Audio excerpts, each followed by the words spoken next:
Expressed by the host of Autism Live and her guests are meant solely as suggestion and should not be in any way construed as child-specific advice. The Center for Autism and Related Disorders advises working with a board-certified behavior analyst who has experience with autism before starting any intensive behavioral intervention. Any choices you make in determining your child's treatment are completely at your own discretion.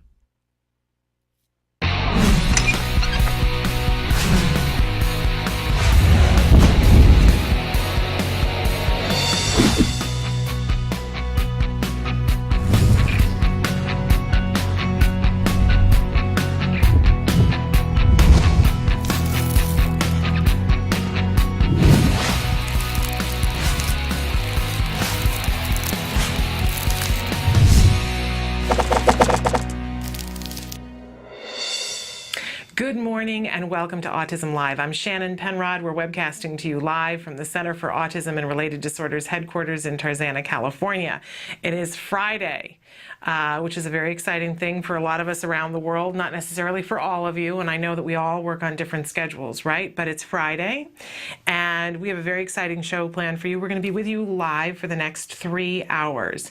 We're going to be talking about things having to do with autism, and in particular, about being more effective, more efficient in teaching our children that are on the autism spectrum. Because I know if you're a teacher, parent, practitioner, grandparent, relative, all of us have somebody on the spectrum that we care about deeply, and we want to be effective members of that team, right? Because we know it takes a team. If you don't know that, I'm glad you're here because we need to make friends with that idea, right? It takes a team of people to help our kids, and that's okay because you're going to meet some really fascinating people on this journey. There's a whole lot of things on this journey that are difficult and hard and sometimes really emotional, but the one thing I can promise you is that you're going to have some amazing experiences that are going to lift you up in a way that you didn't know was possible. I know this because I'm the parent of a child who was diagnosed with autism at 2.5. It was not what my plan was. This was not my plan, I have to tell you. If somebody had said to me, oh, you know what you're going to be doing in a few years? You're going to be hosting a 3-hour live program daily about autism, I would have assured them that they had lost all of their marbles. But this is where I am because this is how life is. And in any case, my son was diagnosed at 2.5. It was a very scary time for my husband and I. And but I can tell you that through meeting other people who had been there before us, we heard over and over and over again that we were going to survive it, that we were going to be able to help our child, that we were going to help him to reach the amount of progress that was capable for him. We weren't given any guarantees about what that was going to be. But very quickly, some other parents pointed out to us that ABA, applied behavior analysis, was the gold standard in treatment for autism. We did some research on that, and we started treatment at the Center for Autism and Related Disorders right after his 3rd birthday. And I refer to that period of time, he did 5 years of intensive ABA in our home, and I refer to that time as the autism miracle in our living room because we got our child back through a series of just fascinating teaching moments and people that came into our home and gave us back our child and taught us how to be strong members of his team. And I'm here to share that and to share a bunch of experts and different people that we bring to the show. I want you to know that I am not an expert in autism. Oh, no. You know, and I always like to say that I'm an expert in my own child, but let's face it, there are days when even that is not the case, right? Because he's learning and growing. By the way, he's about to turn 9. He's in completely included 3rd grade, about to advance to 4th grade, and he is just the love of my life. He is just the sweetest thing ever, says things that just catch me off guard. This is the little boy that I didn't know if he was ever going to be able to say, Mom, I love you. And now he says, Mom, I'm really angry with you because when you do and say this, and he says, I love you too. But we have discussions about his feelings and his thoughts and how he views the world. It's a wonderful, wonderful life right now. And it sure wasn't at the beginning. So I want to be a conduit for you to information to help you. And that's really what I am. Not an expert, but a conduit for you. Think of me as the pipeline. If you have a question, a concern, a topic that you would like to have more information about that you don't feel like you understand, someone said something to you about your child and you just don't get it, or you just don't know where to go, what to do, who to see, I hope that you will write to us, be a part of the conversation, talk to our experts when they're here. If you're watching a recorded version of the show, and you're thinking, oh, I would have loved to have, go ahead, ask whenever it is, because we have access to all of those experts and we can get the answers for you. Or we can get the next question, because a lot of times in autism, there are answers. I have to be honest with you. There are answers. People will tell you there's no answers. That's not true. There are some answers. We know that ABA is effective, and we know it's effective with all of our kids, no matter where they are in the spectrum. If they're, having very few difficulties, it's going to be very effective with them. If they're having a lot of difficulties and don't even have functional communication skills, ABA is going to be effective. And by effective, I mean create progress, which for each one of our kids, they're all going to have different outcomes, but progress is we have to meet them where they are and give them every possible chance, right? And that's what ABA does.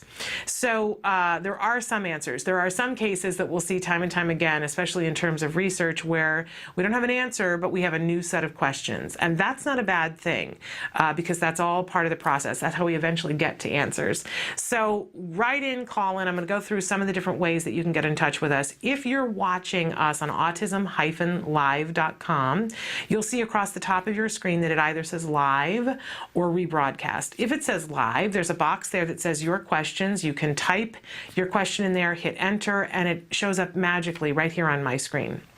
If you're watching and it says rebroadcast, or you're watching us on any of the other different formats that were available to you, some of which I'll go through in just a minute, you still have the ability to email us, as I was saying. Email us and we'll hunt down the answer for you. Not only do we talk about it on the next available show, but we'll also send you a typewritten response, and in some cases refer and have somebody else call you or write you. Experts. It's a great thing. And by the way, it's free. There's no charge to you for any of that. So we want to be of service to you. We want to help you.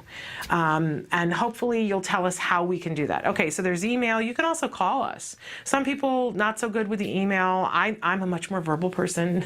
It's much faster for me to talk than to write. If you're that way, give us a call. You can call us and get us here in the studio from 9 to 5, Monday through Friday.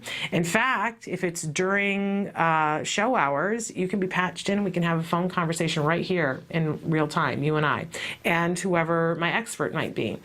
But otherwise, if we're not here, you can leave a message and we'll call you back. So that's a wonderful thing too. You can also Skype with us. We're going to be Skyping a little bit later on today with some people. And Skype is a wonderful thing, especially if you're in different places of the world. It can be very inexpensive for us to be having a conversation. And if your camera's working and you're having a good hair day, unlike me, just not having the hair day, we can have pictures side by side. And if you're not having a good hair day, we can be bad hair days side by side. It's all good, right? In the world of autism, a bad hair day, what is it? It's just a little blip on the radar. You can also talk to us via Facebook. This is a wonderful thing that we know that they went public today. I didn't hear what it went for, but we can still talk via Facebook. A lot of you are answering the question of the day on Facebook. We're really encouraging you. I know we moved on Facebook. We have a new page called Autism Live. If you would please go there and answer the question, we would love that. And while you're there, give us a like. We're the new kid on the block and we could really use that. You can also now tweet with us. I'm trying to get better at the tweeting. I'm still not there. I'm working on it. I'm a work in progress, but starting to find it very reinforcing. So please tweet away to us. We thoroughly enjoy talking to you via tweet. I mentioned that there are lots of different ways that you can be watching the show. Other than autism-live.com, you can be watching us on Blick TV. This is a wonderful thing. It serves like a DVR. You can fast forward, pause, rewind, search a topic. If you're interested in, let's say you want to hear when we talk about toilet training, you can go there, put in toilet training, and it'll tell you the different shows that you can watch that on. We did a great segment with Dr. Amy Kenzer this last Tuesday on toileting that, oh, she's so good. But we've talked about it before too, so you can look at all of those different things or look up challenging behavior. You want to know about when your child bites and the kinds of things you can do, look that up on Blick TV. You can also do that on YouTube, by the way. We have our own YouTube channel. You can check us out there, share us, post us to your Facebook if there's something you like.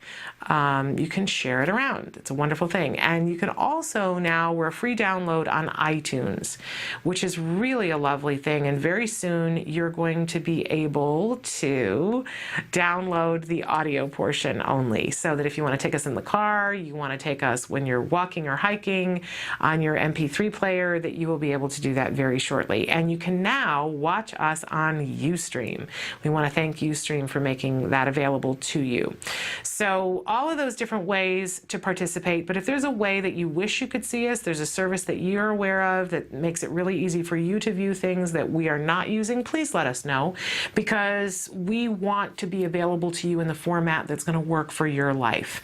Believe me, one of the things, whenever we're at meetings, the filter I'm always going through is, wait a second, that's not going to work for an autism parent, because we have to get to OT and we have to get to speech and we have to do this and we have to do that, and the therapists are at the door. We always try to be aware of what's happening for you, but of course we can't know unless you tell us. So let us know. We want it to be available to you so that if your quiet time where you could add to your repertoire and be a better member of the team is at 3 a.m., I want for it to be available to you free at 3 a.m. And let us know how that works best for you. Hey, we like to start every morning with the jargon of the day. This is our time of day when we have our little learning moment, a lot like how we teach our kids, taking things a little bit at a time. So we take one word, one phrase, one anagram, and we demystify it. Spend a little bit of time talking about it, adding it to our repertoire so that we can start to learn these terms. We need to. I know it's not the most exciting part of our day.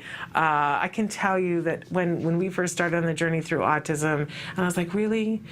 I got a child who's engaging in all these behaviors, and on top of that, I got to learn this whole other silly language that's not going to work anywhere outside of autism, really? But you do. You do. I know we can all go kicking and screaming into it, but we try to make it just a little bit at a time every day so that it's not quite that aversive. And I like to make fun. This is what's fun for me, is to make fun of the definitions, which I don't know how any lay person could understand. I love words and I love jargon, but this is ridiculous, right? But it's important because it's what's going to help our children. It's what's going to help us to understand what's going on with our children. So when we're in talking to somebody who's an expert and they use a term, that we understand what it means, will save us money and time and help us to be more effective with our kids. Okay, so today's word, and it's one, and we did this fairly recently, and if it seems like we're going back over some, we really are, because we're doing ABA for beginners, and there's some that I just really, it's so worthwhile to go back over and over and over. But we've got some new ones coming up, so fear not. So today it's reinforcer. And this is something that we talk about all the time. And when we first started having ABA therapy in our home, and they would talk about reinforcer, reinforcer, reinforcer, and now you hear me say it. And even, in my real life, I'll use the term, I just don't, it's just not very reinforcing. Because once you get it, about how important and pivotal this is in your child's life, it starts to spread out into other things, and you realize, wow, this applies to me in my life. Because, ABA is effective for all of us, not just our kids. It's effective for me, it's effective for you. Olympic athletes and coaches, Olympic coaches use ABA because it's a way of increasing your skills and decreasing behavior that does not get the job done. And really, when we pare things down, that's really all of us, right? I'm doing things right now that are not effective for meeting my goals. I'm sure that you are too. And there's a part of me that goes, well, I'd like to change that. I'd like to be more successful in the things that I want to be successful at, right? Like, keeping my house picked up.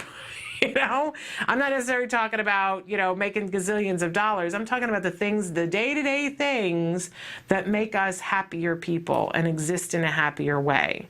And when we look at our kids, There are things that our kids are doing behaviorally that are preventing them from being able to access the things that ultimately they want to access. I think a lot of people assume that our kids don't want to communicate with us. Well, that's, my technical term for that is a big steaming pile of poo. That's what that is. Our kids want to communicate with us. That's why they're engaging in challenging behavior. Everybody wants to have some sense of control in their life. Everybody wants to feel like they're going to get their needs met at the very least, right? So these people who dismiss our children and say, oh, well, they want to be someplace else and not communicating. No, they want to get their needs met, and that's why they engage in challenging behavior.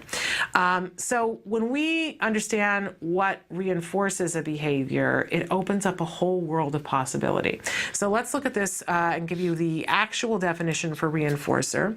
A reinforcer is a stimulus/event delivered contingent on the exhibition of a behavior, which increases the probability of that behavior continuing to occur or occurring more often in the future. For example, if the child enjoys being tickled, tickles may be used as a potential reinforcer for correct responding or appropriate behavior. Okay, if you're not getting that, that's okay. Don't worry. Most of us didn't in the beginning. Eventually, though, this is all going to make sense to you. I promise you. Okay, but let's take a look at our working definition. A reinforcer is something that acts as a reward for your child and motivates him or her to continue engaging in a particular behavior, good or bad. It's the paycheck for the behavior. And there's always a paycheck for a behavior that we do over and over and over again. Stop and think about it.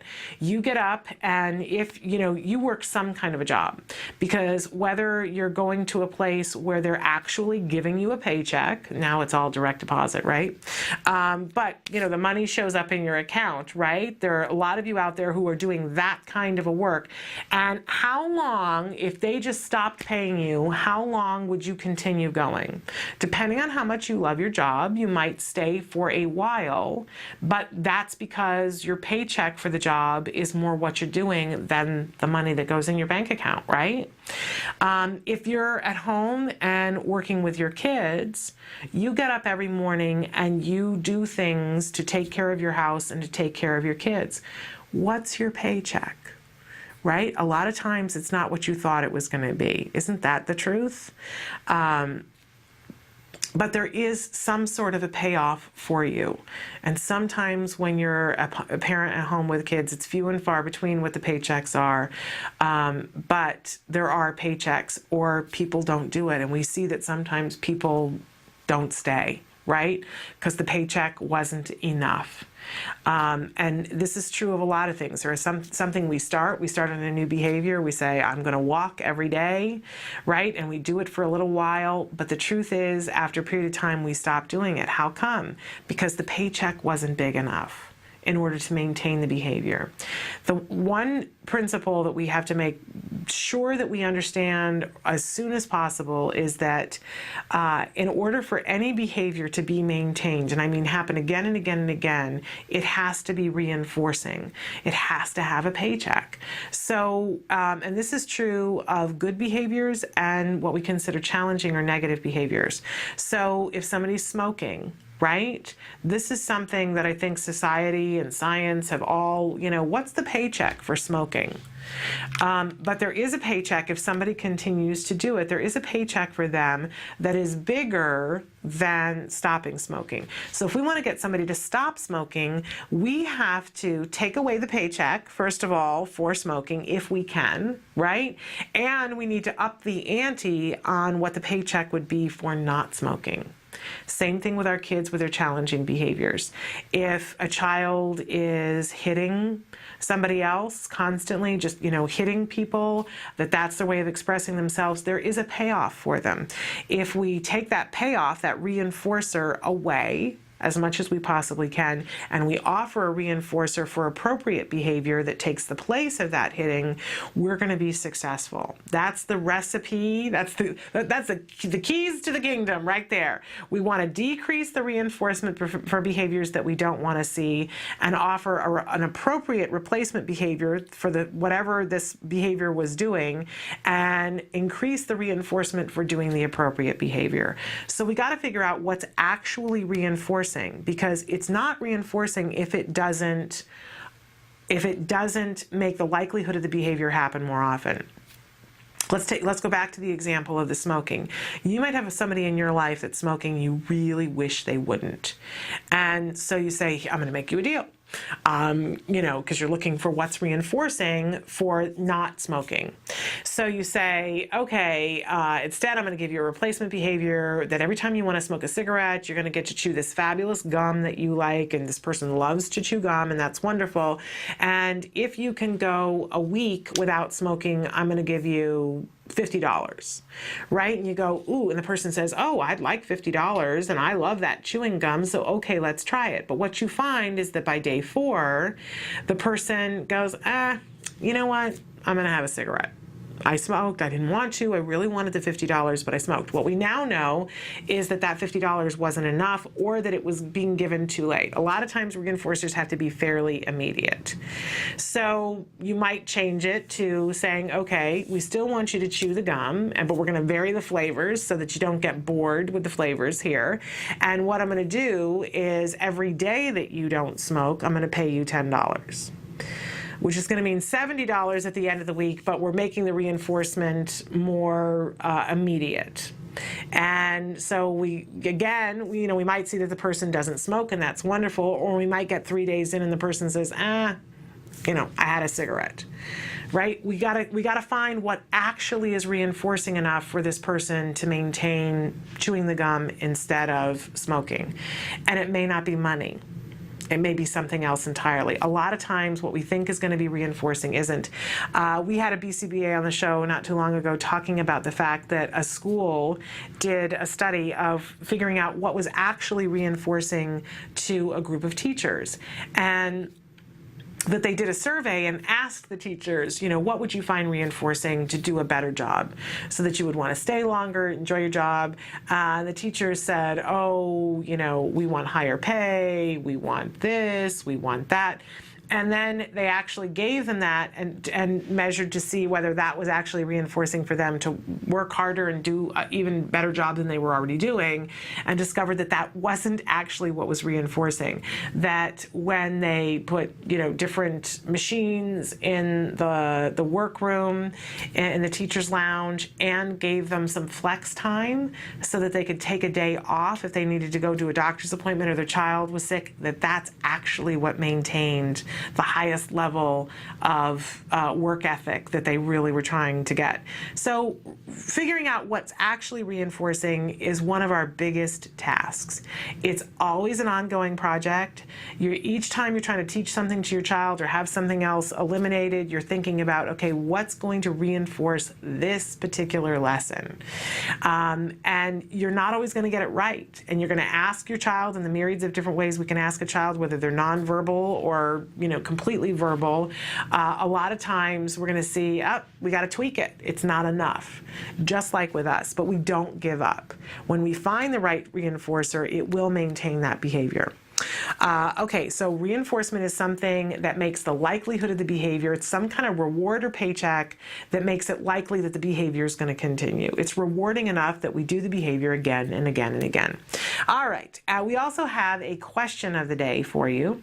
A question of the day is meant to get you thinking and participating.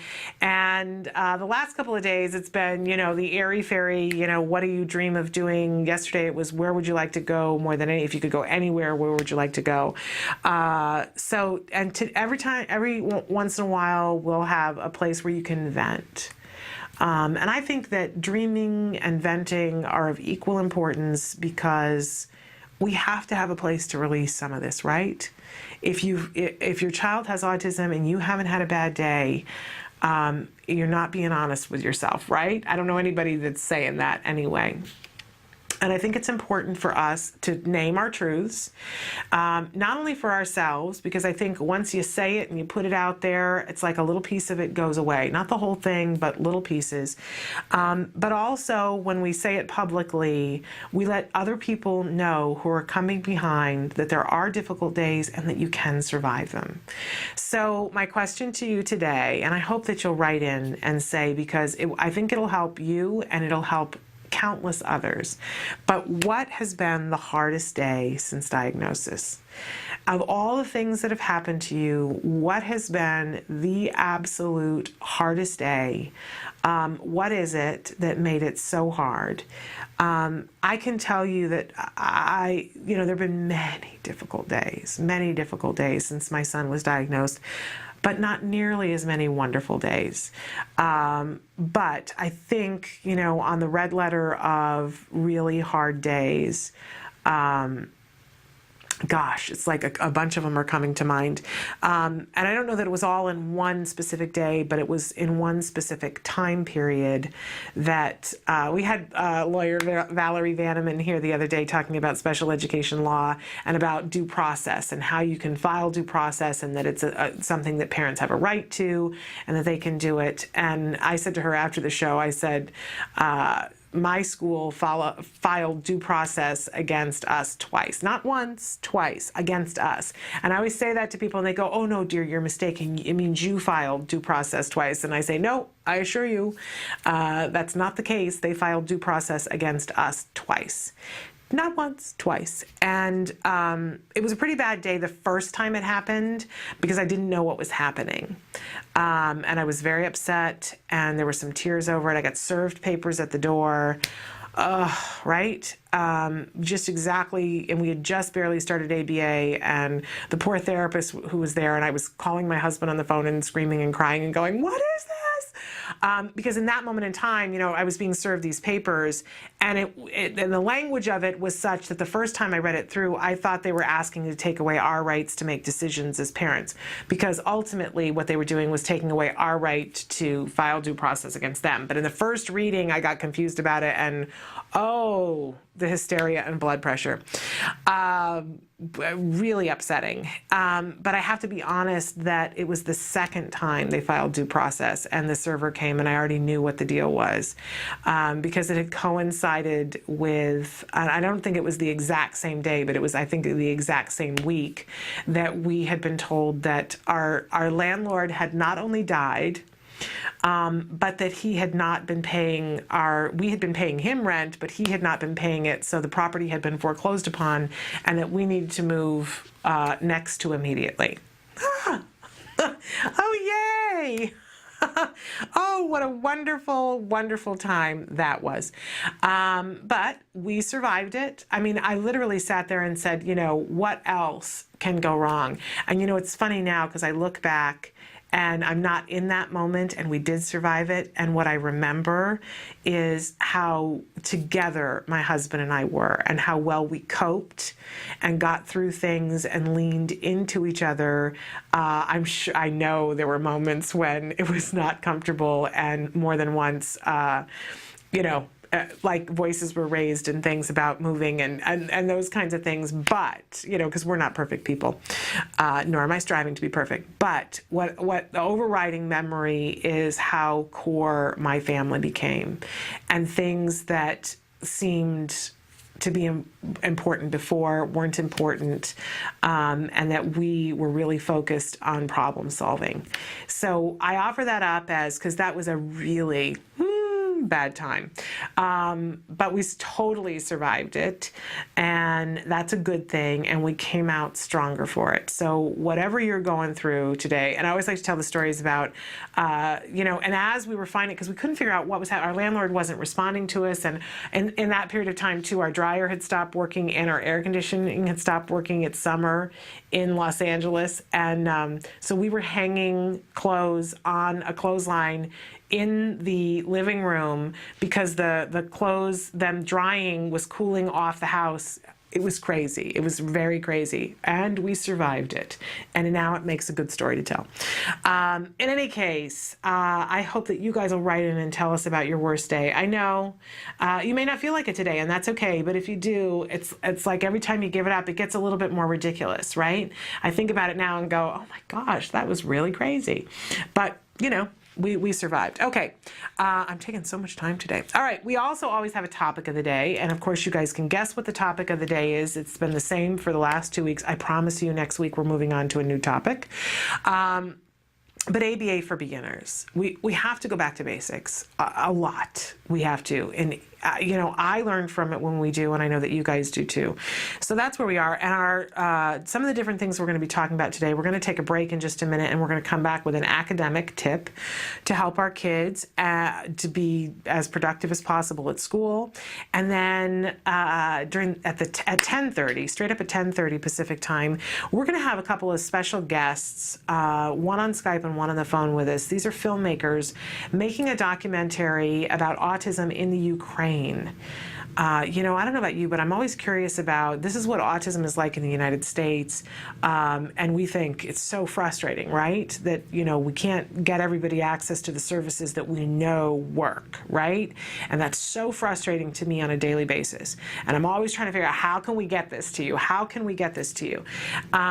But imagine what it's like in Haiti, right? Imagine what it's like in the Ukraine.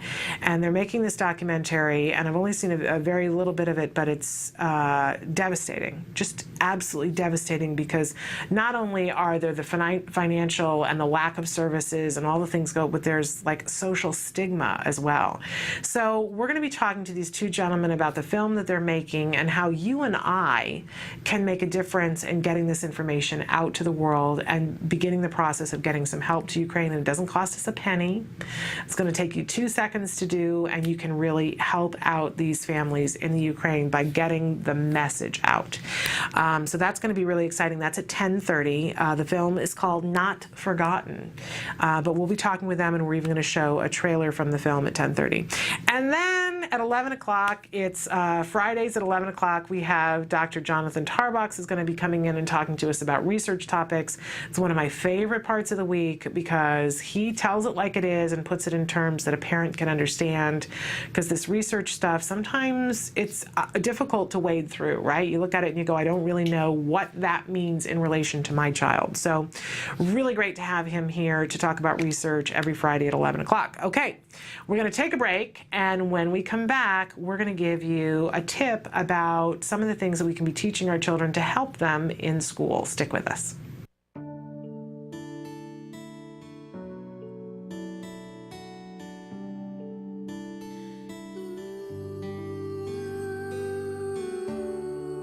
I am grateful for Autism Speaks because they allow families like me to have hope.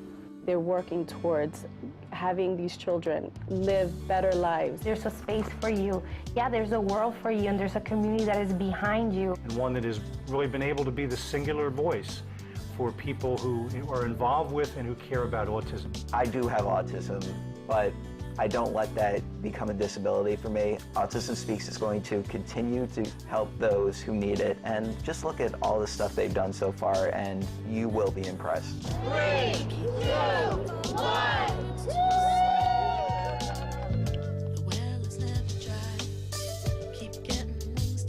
And you need to support the walks. We have to raise awareness, but we also have to raise funds to do the work. I'm grateful for Autism Speaks for one main reason, is they are allowing me to focus on the research. The work that Autism Speaks has been doing is critical for keeping autism research on the radar screen.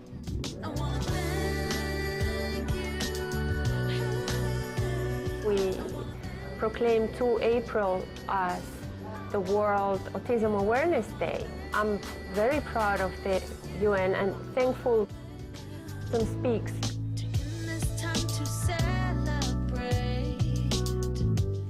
Getting the health mandate bill passed in New Jersey particularly, we needed to be able to make an argument, not just do this because it's the right thing to do, but do it because it's cost effective.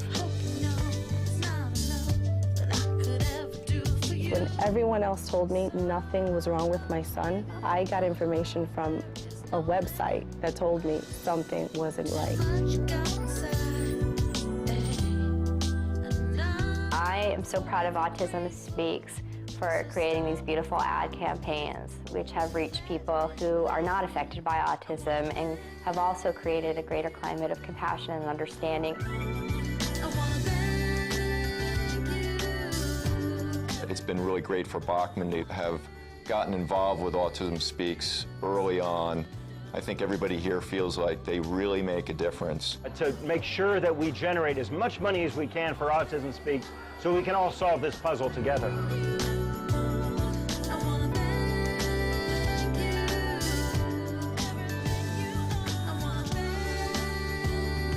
There's no way we could have come this far without our families, without our supporters to date, but there's so much farther we have to go. And everybody's invited to join this cause. We need all the help we can get to make the difference we know we can make.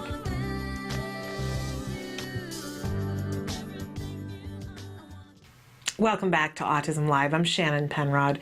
We're webcasting to you live from the Center for Autism and Related Disorders headquarters in Tarzana, California. And it's time for us to do a little academic tip. These are the kinds of things that we teach at home. This is not, these are not separate things that take the place of school. So this is not, we're not talking about homeschooling children, but to support them either in their homeschool program or to support them at school. There are skills that we can strengthen that will help bridge the gap for a child to be able to do well at school. I use personally the skills program, and they have an academic curriculum in the skills program that is awesome. It's not all inclusive. You know, it's one of those things that has grown already and will continue to grow, but currently what's in there are skills that emerge and are important for kids up through first grade. And you know, my child's in third grade, but there were things that he needed to go back over, and there were things, you know, even because I've only been using skills for about a year, there were a couple of things that he didn't quite have from how they taught them at school. And my kid's a little bit of a math whiz. You know, there are concepts that he can get that are much older than where he is. And if you ask him, what's your favorite subject at school, he says math or science, but usually he says math. It freaks me out because all you have to do is say math and I break out in hives.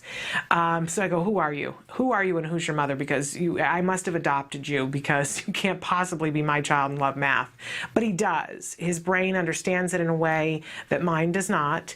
But there are still some things that he struggles with, early math concepts, that prevent him from being able to soar the way I know that he can.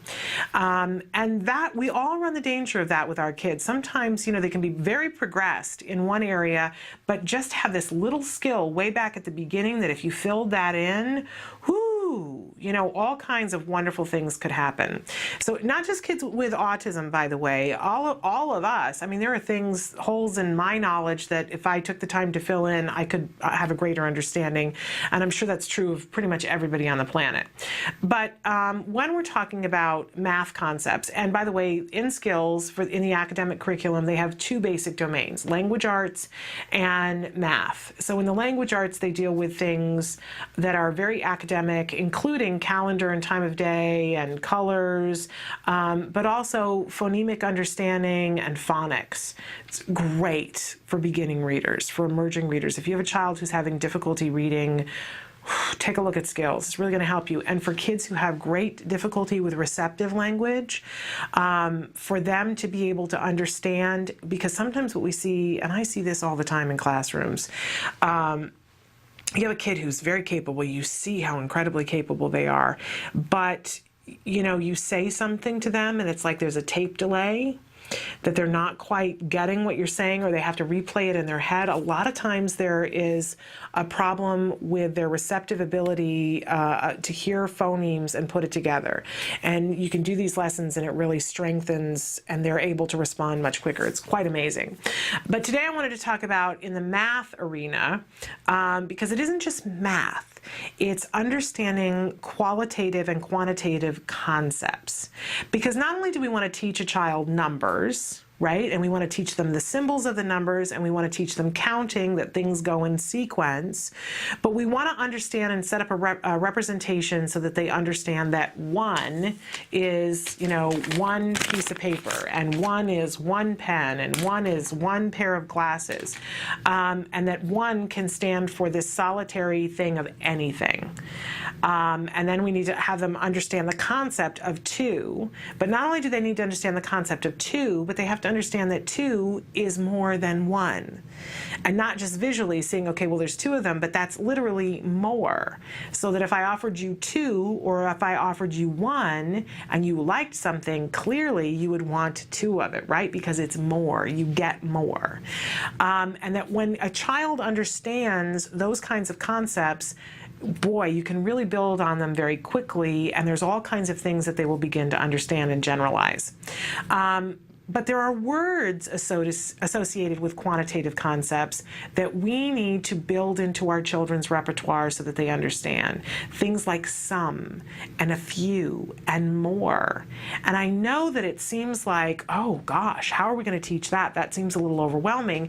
And when we think about typically developing kids, like that sometimes just comes about naturally. It just organically happens that a child understands more. But for our kids, not necessarily. And I remember that one of the first things when we were working with our son, because he had lost all receptive language, we had taught him a couple of signs. And I remember that more, there are very few signs that I remember. I remember red and more. That's like basically it. Because more was really important that we get, so that if we gave him something and he wanted more, he had to do the sign for more. Well, what he learned through that was that this was the sign for more, but he didn't quite get the whole quantitative, qualitative concept of what more is. What's less, what's more, what's a few, what's some. Well, there are great lessons and skills to teach exactly that. And they're taught separately so that it doesn't get confusing about, that they don't think, okay, well, if we say here are some or several, and we've got 8 there, that they're going, well, several means 8, right? And we got to teach it in a variety of different ways, that sometimes it's 3 and sometimes it's 7 and sometimes it's 10. And it's very interesting to me because my son mastered all this, but sometimes mastery isn't 100%, right? It depends on what you set the mastery criteria. And he knows it. But it's very interesting to me that especially when he's tired, he'll ask me. If I say, he'll say, can I have some of those? That then, if I say you can have some of those, or he says, can I have some? And I say, yes. And he says, how many? And I say, you can have a few. And when he's really tired, he will say to me, so how many is that? If he's not tired, he kind of gets it, but he questions himself still at the age of 8, almost 9, about what that means. It's not wrong, right? Because if somebody said to me, okay, here are some diamonds, take a few. I would be saying, really? How many is a few? I would want to know before I took, you know what I mean? So it's not a wrong behavior, but it's very interesting that it's just when he's tired that he gets less sure of himself in terms of what a few or several or many are. But these are concepts that we need to have strengthened for our children. Because imagine that they're sitting in kindergarten, they're sitting in first grade, second grade, whatever grade it is, and people are using these terms and they can misunderstand them and not understand what to do. And the way in which we teach them is give them lots of practice. We change it up so that we get generalization. Remember that generalization means that they're going to be able to understand how the word gets used in situations that it was not specifically taught. Really great to have fun manipulatives when you're working with math concepts. That whether it's that you're teaching the relationship of one to one thing, get yourself some really, this is what teachers call them, manipulatives. You can go to a teacher supply store and they'll have cool things to do, but stop and consider, our word of the day is reinforcer, right? Stop and consider what your child finds reinforcing. When my son was in preschool, it was all about Toy Story, and the Toy Story 3 had not come out, but he was all about Buzz Lightyear and Toy Story, and his teacher had a bucket of those aliens from Toy Story. You can get them at most Disney stores. They're on the expensive side. But he learned everything that there was and more using those little aliens. So she would put together piles of aliens, and he was excited to count them, because if he was counting them, he could touch them. Otherwise, he couldn't touch them, right? But for your child, it might be something else. Sometimes it's even something that's edible, but you got to make sure that they understand you don't get to eat it until after you've determined, is this a few, is this many, is this some? And you're not going to teach all of those terms at the same time. You're going to target one at a time. With our, we've talked about it many times, you want to mass trial things, which means if you're teaching some, that's all you're teaching. You're not going to be teaching, like I said before, 8 or a few at the same time that you're teaching some. You're mass trialing it until the child really gets it. And then you're going to stop teaching some and you're going to start teaching a few. And then once they have some and once they have a few, then you'll start randomly rotating them. Mass trialing is when whatever, you've got, you're teaching some, so the correct answer is always going to be some. When you randomly rotate, sometimes the answer is going to be some, and sometimes it's going to be few, if those are the two things that you're randomly rotating. And we generally on Mondays, we do our little DTT lessons, so stay tuned for that if that's overwhelming to you, or please do CARDI learning. As a favor to yourself, do CARDI learning. You will be a better parent or a better teacher or a better practitioner for having done it. Okay, but so important to teach the quantitative concepts of few, some, several, many, more, all of those different things. That will really help our kids to have success with math in school. We're going to take a break, and when we come back, just checking my cheat sheet here. Oh, we've got an IEP tip for you because it's Friday. But don't forget that at 10:30, we are going to have two guests, Matt Blick and Tom Saxon, from the film Not Forgotten, about autism in the Ukraine. And we're going to tell you how you, with just one little click of a button, can help to get this movie finished and get word out about autism in the Ukraine. You're going to want to when you see some of these images and hear some of these stories. So stick with us. We're going to be back with an IEP tip.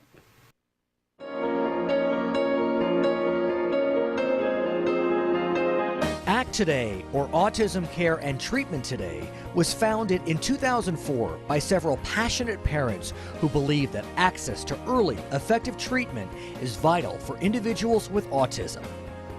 Together with Dr. Doreen Graham-Pichet, the world's leading provider of therapy for autism, this group created ACT Today to do just as the name implies, take action immediately to treat autism spectrum disorders. A lot of families and parents and even physicians don't yet accept the fact that we are recovering children with autism. In 2006, inspired by her struggle to get treatment for her young son Wyatt, television producer and author Nancy Alspaugh Jackson and her husband Reed hosted a backyard benefit for the foundation called Denim and Diamonds for Autism. Tens of thousands of dollars were raised, and in 2008, Alspaugh Jackson took the helm of ACT Today as executive director. This country has to come together to save a generation of children. With a dedicated board of directors, a small but committed staff called the A-Team, as in autism, ACT Today is making a huge difference in the lives of children across the country. Grants that fund programs for behavior therapy, special needs schools and summer camps, medical needs like diagnostic tests and special diets, basic safety equipment such as helmets for children who repetitively bang their heads, and fencing for those who wander, assisted technologies and assistance dogs. Hi, my name is Max, and I love my iPad too. It's so great. I can take photos. In 2010, ACT for Military Families became the first national campaign to benefit military children with autism. I'm Joe Montaigne. As a father of a daughter with autism, I know the challenges that brings. ACT Today continues to educate and raise national awareness on the need for early and intensive intervention for an epidemic that affects at least 1 in 110 children. I called on November 1st. And I'm like, how am I going to get notified? How are you going to let me know?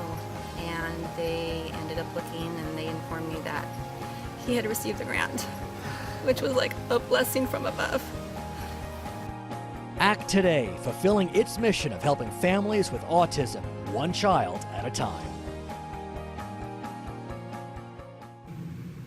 Our kids are beautiful. I love to watch video of our kids because they're absolutely beautiful and precious, and I think it's so important that people see images of our kids doing well, and you know that we talk about myths about surrounding autism every day, and there are still people out there who think that children who have autism cannot be affectionate, and there are still people out there who think that children with autism all are savants in some way. It's so overwhelming to think of how far we have to go to overcome all the misconceptions surrounding autism.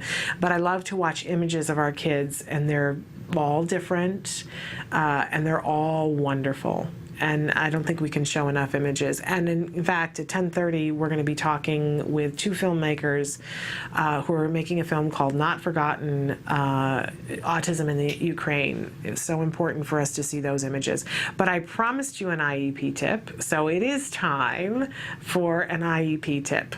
And, you know, it's that time of year, and we had the wonderful Valerie Vanneman, special education attorney, with us on Wednesday.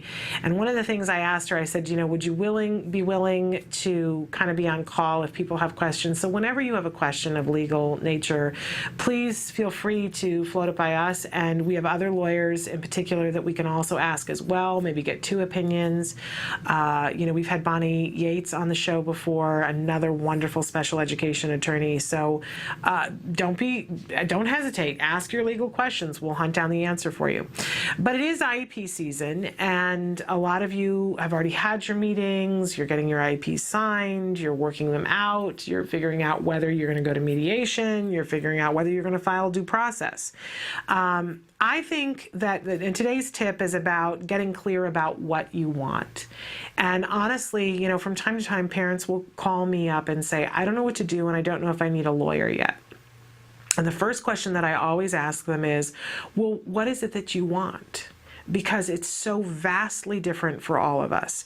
You know, I knew in the first year, I don't know how I knew it, but I'd done a little bit of research, but really it was my gut, you guys, saying to me that at my first IEP that I needed my child to stay home and get intensive ABA in our house, and I really wanted 40 hours. And I have to be honest with you that I went to a couple of different advocates, and they all said to me, you know, you can want that, but it's not going to happen. And I didn't believe that at all, and I forged ahead, and that's exactly what happened for my child. And it made all the difference. That's not what everybody wants, by the way. That's not what's necessarily for every single child. That was what was appropriate for my child, because he was 3 years old and we were losing him. And I knew that we needed the level best that we could give him, which at that point was intensive 40 hours a week in the home.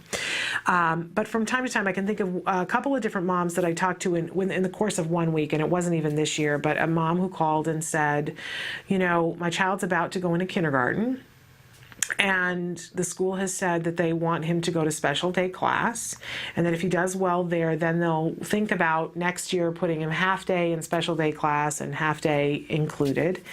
And I said, okay, but what do you want? That's what the school wants to do. All right, that was their recommendation. What do you want to do? And she said, I really want to keep him back another year. I want to send him, last year he was in a preschool that was all kids with special needs. And this year I want to send him, I want to include him in a preschool class, not a kindergarten class.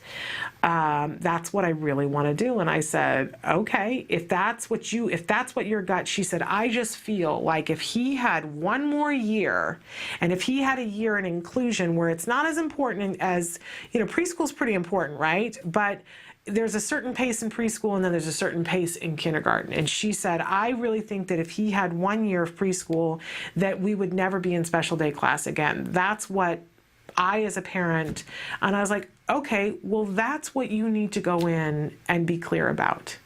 You need to be 100% clear with the people at the table and say, this is what I want, here is why I want it, here is why it makes sense, and this is what I'm going to do. And I said, and if you're 100% clear on it, then get clear that that's what you're going to do one way or another. That if they say no, then you're going to put them in a private preschool and you'll figure it out as you go along. But I swear that there's something about that people understand the difference between a hard no and a soft no, right? Our kids get it, right? There are times when your kid goes to do something and you say no, and they sense whether it was a no, but your inner monologue was, oh, that's probably not a good idea right now, versus when your child goes to put a hand on a stove and you say no, and they immediately pull their hand back because they know you meant no, right? Well, kids get it, and I think everybody gets it. So that when you go in, and I think when you're 100% clear, it shows on your body, it shows in your gestures, and it doesn't have to be mean or aggressive, right? But when you're saying that's not going to happen, people get it. That you're completely secure in what you're saying, and that there's not a lot of, I'm not saying don't compromise, but if you spend the time and say, this is what I want, and this is what I'm going to be immovable on, then there's other stuff that you can compromise around, right? And so that mom went in and said, you guys, here at the IEP meeting, here is what I want, and here is why I want it, and this is what we're going to do. But I really want to do it with you guys, and I don't want it to be a big fight. And they went, oh, really? That's what you want to do? You want to keep him back? Most parents don't want to keep their child back. Really? You want to do that? And she was like, yeah, because it's not keeping him back. It's a step forward. Last year he was in a special day preschool. This year he's going to be included in a typical one. And so they granted it. And that child never had to go back to a special day class because that mother followed her instincts. So my advice always, and the thing that I always ask a parent is, what do you want? Let's get 100% clear on it, because we could all have a wish list, right? I know some of you wrote in a couple of weeks ago when I said, what's your favorite part of school? And somebody wrote in the ice skating program. And I was like, what? The ice skating program? Well, that's just crazy talk. That's so cool. You have an ice skate. What? So, and boy, that would be on my wish list, but it's not one of those things that I'm going to go in and fight for. Let's be honest. There's so many other things that are higher up on my list that, I'm not going to ask for an ice skating program, not in today's economy. But there are some things that I'm not going to be movable on, and that, they know. That right now, one of the things that I'm absolutely, my gut as a parent, that I'm not movable on, and everybody just knows it, nobody argues with me about it anymore, is that we not take him out of instruction time to go do something else. I am fully aware of what the benefits of OT and APE and all the other things. And to the point that we take care of those outside of school. We absolutely do, on our dime. But I don't want him taken out of instruction time to go and do those things. It drives some of our OT people absolutely batty that I am that way. And by the way, that is not necessarily my feeling for everybody's. I don't think that's necessarily true for your child. Your child might benefit from having an opportunity to leave the classroom for a little while, go do something else, and come back and have that calm. But that's not my child. And so I'm just like, no, it's not going to happen. Just, we can talk. It's not going to happen. And they all know it's not going to happen. So we don't have to spend the time on that anymore, right? Everybody goes, oh, no, this parent won't do that. So we're not going to go there, right? They can come into the classroom and be a part of the classroom and work on things with him in the classroom, but we're not leaving instruction time and going to another building. Mommy's instinct. So get clear on what you want. Get it written down so that you know exactly, so that if somebody says what you want, you can state it quickly and efficiently. Here's what I want. That's going to serve you really well, because all the people that you're going to be working with in terms of the IEP, whether it's a lawyer, whether it's a principal, whether it's an administrator, whether it's a teacher, whether it's the speech and language pathologist, it's the OT, whether it's the moderator, the judge that's there for the moderator, whether it's you're going in front of somebody for due process, if you can effectively and efficiently state what you want, you're going to be much more likely to get it. much more likely to get it because there's no guessing game about it, right? Everybody at the table understands. And usually what you want when you really sit down and go, here's the bottom line, is very reasonable. And it's almost always appropriate. And that's what the whole deal is about. Free, appropriate public education. So get clear about what you want. I always put it in writing and I give it to them at the meeting. Here is what I want. And the process of sitting and writing it helps me to get 100% clear of, oh, no, that's exactly what I want. That's our IEP tip for today. I hope that that works for you. Please write to us and let us know if any of these tips are helpful to you or what you need more tips on, because we're happy to do that. It is time for the A word. This is the documentary that's being made here at the Center for Autism and Related Disorders following a little boy named Jack Riley. He was diagnosed with autism when he was 2. And at this point in the series, he's been having ABA for about 6 or 7 months. He's about to turn 3. He has made a tremendous amount of progress, which you can really see in the eye contact that he makes. And this episode is not even about eye contact, but it's really striking to me that it isn't. That it isn't about eye contact, because it's about all the other things that he's learning, because eye contact is in his repertoire. They're still working on it, don't get me wrong, because they're maintaining it, but he has it. He has this very natural flow of conversation, eye contact, and he's not making conversation yet verbally. He's starting to, tact, and he's in the beginning stages of building to make conversation, but he's having gestural conversation. He is having, in Skinner's pure term, verbal conversation, because he's engaging in this back and forth. So we look at him learning his lessons in a natural environment on this particular day, because he's wanting to play with people. What a wonderful thing. This is a little boy who wasn't interested with playing people at one point, but he's all about interaction now.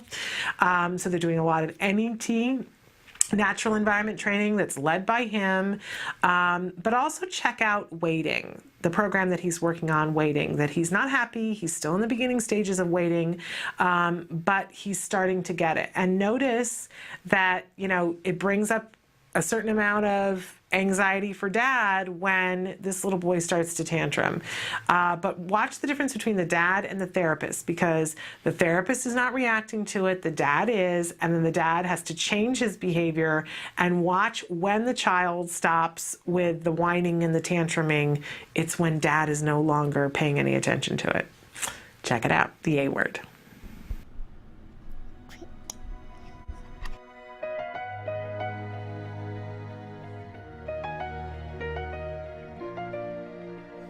No, really, come here, trust me this time. I won't throw you. No, really, come here, trust me this time. I won't throw you. No, really, this time, trust me. If you're happy and you know it, clap your hands. Woo! If you're happy and you know it, clap your hands. Yay! If you're happy and you know it, then your face will surely show it. If you're happy and you know it, clap your hands. Stomp your feet. Say hooray. Hooray! Good job. Come here. So we just taught that song to him last week. Or I did. Daddy. Daddy. Daddy. He's outside. Who's upside down? Who's upside down? Who's upside down? Touch your head. Touch your ears. I got you again. Oh, you're so easy. Touch your nose. Touch your eyes. Got you again. Today, Jack Riley is really playful, but isn't interested in playing with any of his toys. He's more interested in social games. So what Jessica does is integrate his lessons in the play, such as body parts. Touch your head. What's your name? Good. How old are you? 2. Good job. What sound does a lion make? Roar. Roar. Roar. What sound does a bear make? Grr, grr, grr. What sound does a Jack Riley make? That's a hard one. I want to see if you'd make up something. I want to see if you'd make something up.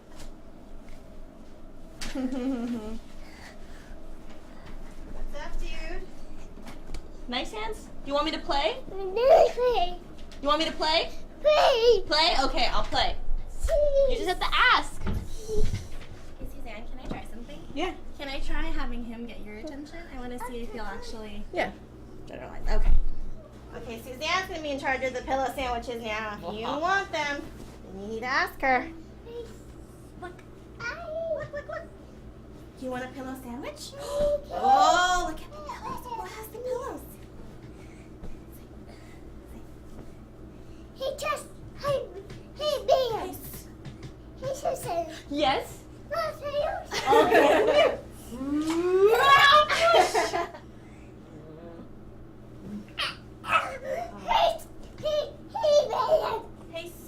He says, Yes.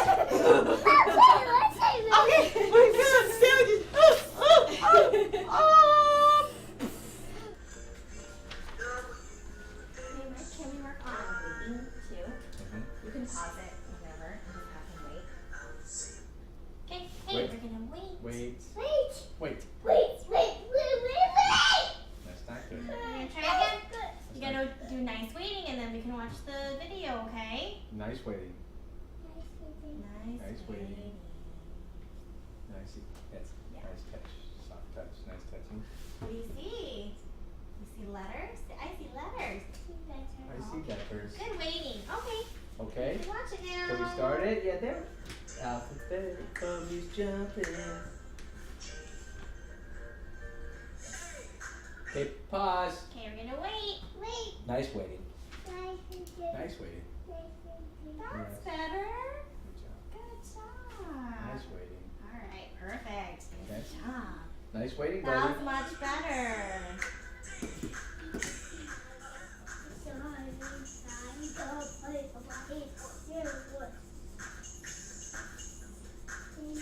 I have a crush on my son.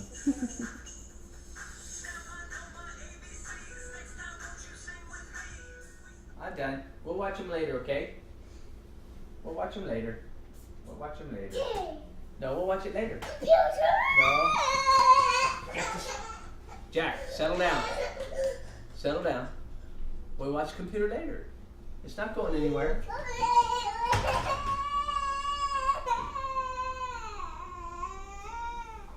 Jack Riley is upset because the fun activity to him has abruptly stopped. Transitioning is anxiety-ridden for Jack Riley because he has difficulty in anticipating what will happen next.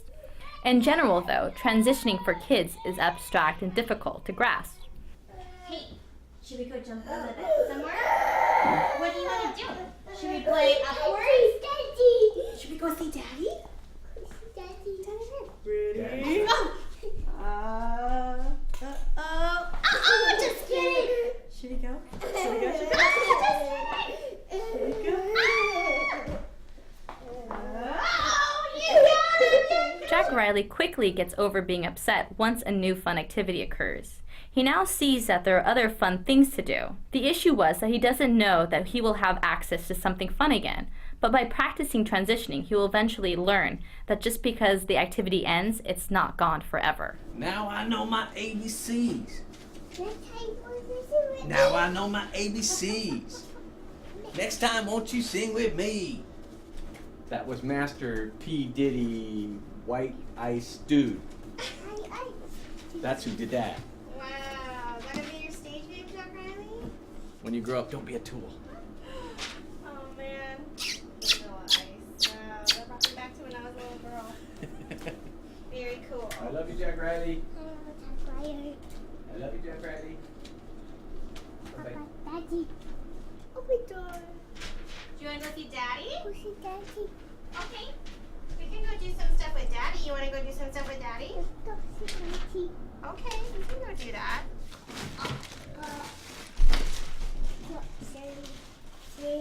Oh, no. It's okay. Jack, we don't touch this stuff. That's Grandma and Papa. Papa and Mama. Mama. You never get to meet Mama. Mama. Yeah. Mama. That's right. Mommy. And who's that? Mommy. Who's that? Who's that? Daddy. Daddy, that's right. Mommy. That's right. Mommy. You were only a promise then. You were only a promise.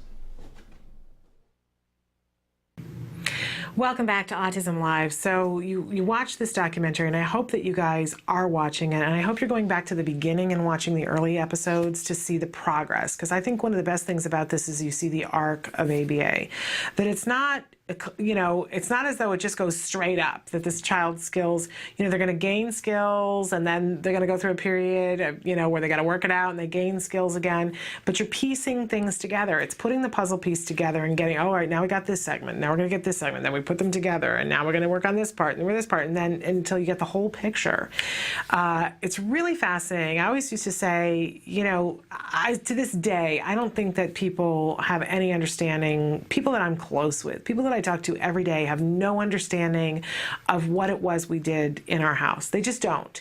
And it wasn't my emphasis while it was happening to make them understand, but I do realize that part of the disconnect in autism is that they didn't know that this is what we went through. This kind of intensive, that this was our everyday for 5 years, and especially the first 3 years was intensive. And during that time period, there were only 2 people who really came and stayed at our house. There were a couple of people who came and visited, and we would arrange to take a day or 2 off of therapy to be with them, so they really didn't get to see how our home truly functioned. But there were 2 people who came and stayed with us while we were in intensive ABA, that my mom came and would stay for like 2 weeks at a time, and so the therapist would come, and the way it was set up in our house, because everybody's house is different, right? You got to find a space in your home to do most of the work. You're going to leave that space from time to time, but a place where that's relatively distraction-free, where you can have access to some things and block off access to other things so that you can focus on what's going on. It's got to be relatively quiet. But you know, for this family, the main room that they use is his bedroom, and that's the case for a lot of kids.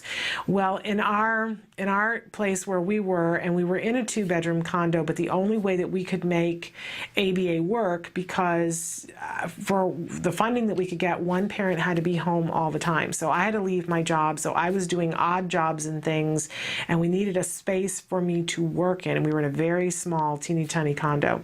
So the decision, we thought about putting the therapy in this teeny tiny room that we had, the 2nd bedroom, but it wasn't big enough.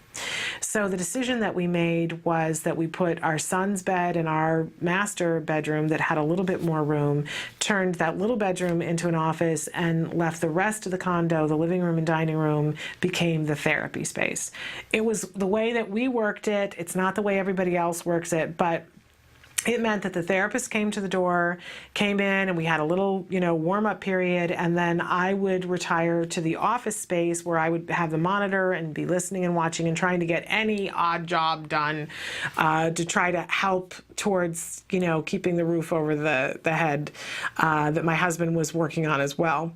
And so my mother would come and visit, and I would say, okay, well, you know, the therapist is here. We have to pick up and go in the other space. And she would go, oh, okay, right? And then we'd be listening on the monitor to what was happening and watching on the monitor to see what was happening. And my mother gets it, let's put it this way. And she would come for a little 2 weeks at a time, maybe once or twice a year.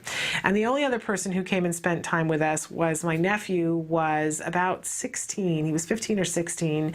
And he came and stayed with us for, I think it was 2.5 weeks when his dad remarried and went on a honeymoon. So he came and stayed with us, and he still looks at us and says, you run the weirdest house in the world. Your house. But they're the only 2 people that have any kind of understanding of what we really went through. So I love this because it's something that people can look at and say, oh my gosh, here's a little bit of what this looks like, the arc of it. I can remember my mom, after the first week that we sat in the other room and we were listening to a lesson, and she was going, what are they doing? What are they doing? And why are they teaching him that? I don't understand. And I said, it'll all make sense. Just listen. Just listen. And by the end of the day, he had learned like 2 new things. And she was saying, yeah, but I don't understand why. Why is that the thing? And I think what they were working on was categories and learning that, because they had learned labels of things and now they were putting together things in categories. We've seen Jack Riley working on this a little bit, where, first he learned about, that shoes were called shoes and that shirts were called shirts. He learned the labels, the expressive labels of those things, and he learned the receptive labels of those things. And then they started putting those all together and saying, these are clothes, that a shirt and shoes and a hat and socks and shoes, all these things are clothes, and a jacket and all. So learning the categories for it, my mother was like, I just don't get it. I just don't get it. But by the end of a week, she got to see the arc of, how he was beginning to add these things into his language. And she was like, this is amazing. This is fascinating. Who would have thought? This is really awesome. More people need to know about this. Yeah, I know. So I hope that you're watching the A Word, if for no other reason to see the arc, but quite honestly, I think it's so cathartic to see somebody else's child go through it, because you get, even though it's still emotional for us as parents, right? Our heart goes out to this family and goes out to this little boy, we can still have a little bit of emotional space from it so that we can watch that as the tantrum happens, we see what happens to Dad, that it's stressful for him. Guess what? It's that way for me too. That if my son starts to be, my whole body, oof, right? I don't have that pretty much at all anymore, but so much easier to watch it on that dad and to see that he still wants to comment. I still do too. It's not necessarily going to go away, but sometimes he's going to get better at squelching it. Sometimes I'm better at squelching it. But Jack Riley starts, he pitches up, and and Dad goes, oh, there it is, right? Which gives it attention. But you notice I asked you guys to watch the eye contact. Delicious eye contact.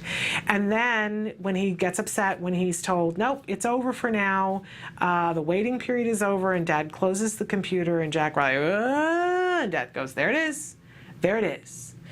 This is the thing I knew was coming, right? It's exactly what we're all feeling, right? This is a great dad. He's being a human being in this moment. I just unplugged myself. Not what I wanted to do, sorry. But it's not going to be the thing that gets the job done. What we want to do is, he's got his feelings. He can have his feelings. He's upset about it, but we're not going to do anything about it. We're not going to make him feel better about it. We don't want to discuss it and say, it's okay. That gives it attention. So, and Dad realizes it fairly quickly. He gets up off the couch. He walks off camera. Jack Riley's there at the door and being upset. And the therapist gives it like a 2 count, a 3 count, and then goes over and says, hey, you want to go play something else? She's like, all right, we're going to go play. Not giving it any attention. He's having his feelings. And then Dad's like, all right, let's play. And they're doing the little roughhousing there, and he gets over it. He moves on to the next thing. And the less attention that is given to he's having feelings. Okay, all right. No need to tell him. That's enough. Settle down now. It's all that stuff that we want to say that we think is helpful to them. It isn't. It isn't helpful. It wants to be helpful to us, but really it's not helpful to us either, because it just continues the behavior. All right, we got to take a quick break, because then we're going to come back and we're going to talk about your answers to the question of the day. And then at 10:30, we're having special guests, Matt Blick and Tom Saxon. They're filmmakers. They've gone and shot the footage. They've got the trailer for a film called Not Forgotten, Autism in the Ukraine, and they're going to tell us how you and I can help them today and help the families who have children with autism in the Ukraine with just a click of a button. It's not going to cost us anything, but we can help them to get this message sent, something that we can all do over the weekend. So stick with us. Back with viewer response in just a few minutes.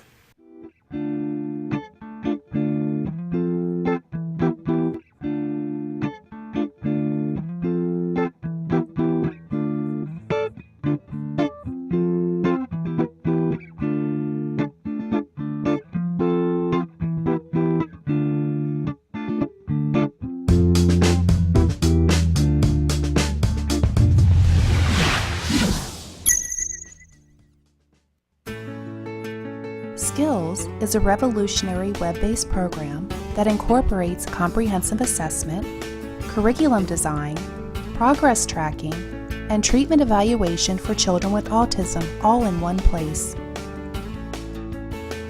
Developed by the Center for Autism and Related Disorders. Our approach is based on over 40 years of research on the principles of learning and their application to improving the lives of children with autism. How does Skills work? Created with speed and simplicity in mind, Skills was modeled on an easy 3-step process. Step 1. Start assessment. Step 1 begins with our intelligent assessment system, which consists of a series of questions. This assessment is essential to identifying your child's level of skills compared to their typical peers across all areas of development. This includes assessing social, motor, language, adaptive, play, cognition, executive functions, and academic skills. Every skill has an assigned age which indicates when the skill emerges during typical development. This means that each child is automatically presented only with lessons that are relevant to his or her age.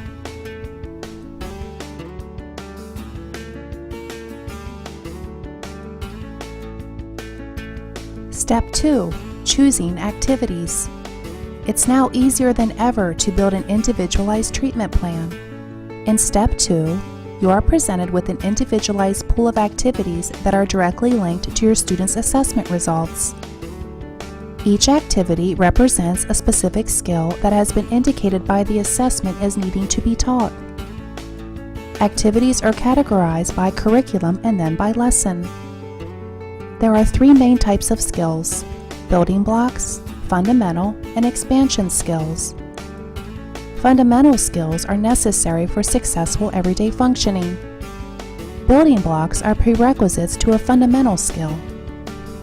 Expansion skills are non-essential skills, but may provide further enrichment in certain areas.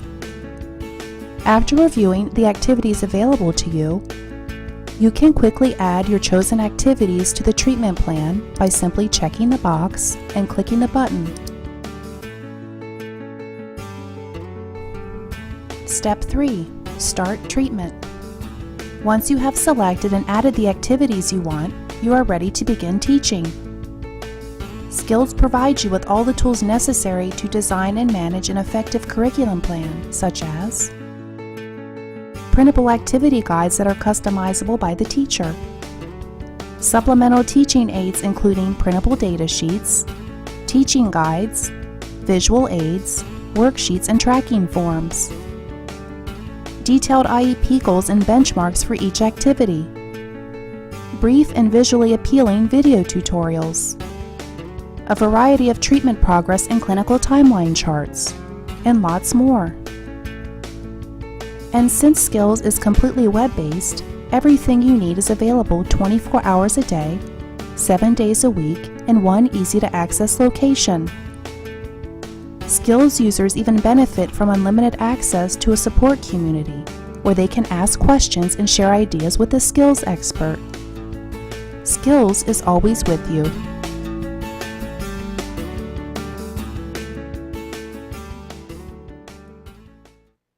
Welcome back to Autism Live. I want to remind everybody that in just 7 minutes, we're going to have with us, joining us, 2 filmmakers from the film Not Forgotten, Autism in the Ukraine.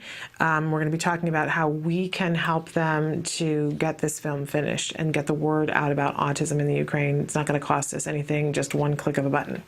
But right now, I want to talk about your viewer responses, which are breaking my heart, you guys. What was your hardest day since diagnosis? And you know, I put these questions up and I'm always surprised at what you guys write and I always learn from them. But overwhelmingly, a lot of you are writing that today is your hardest day. And So we're going to talk about some of these, but the first thing that I want to say to all of you, if your child is engaging in challenging behavior today and you don't have an answer for it and you're saying, I wish somebody could help me, I want to tell you very clearly and succinctly that the first phone call you should make is to see if you can have SOS in your home. Specialized outpatient services. It's SOS and it literally means SOS. And I have had to call SOS before to say, I need help. And you can target one behavior for people who are like, well, I don't want to do a big ABA program, that's fine, but you got to make it so that your home is safe, you're safe, and your child is safe, right? SOS is great about coming in, whether you come to them or they come to you, and fixing, the one thing that's happening so that you can be okay and that your child can be okay. So, and the way you can find SOS is by going to www.centerforautism.com, click on the services tab and go down to SOS and find that. I think we've also got an 800 number, and I'm going to look that up for you guys. But really, truly, whatever it is, if it's that your child isn't eating or your child's being aggressive, if there's endless tantrums, there's something going on and SOS can help you, okay? And I'm going to keep talking about SOS as we go through some of these because it's my overwhelming feeling is sadness that this is what you're going through, because I know you don't have to be. I know you don't have to be. And it's that thing of getting the right person with the right information to turn this all in another direction. And so don't be afraid to ask for SOS. Okay. Some person wrote in, and boy, I can't even imagine.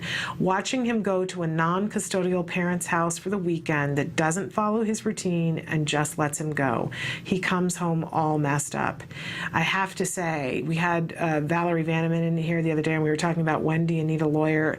That seems like, to me, needing a lawyer. If you can get videotape of your child when your child has their routine and has whatever makes them not messed up and how they come back from the custodial parent, honestly, that's got to be one of the hardest things ever. And, thankfully, I am very happily married to a really wonderful man, but I say to him all the time, you know what, don't you ever do any of these things to me, because I can't imagine what you guys go through.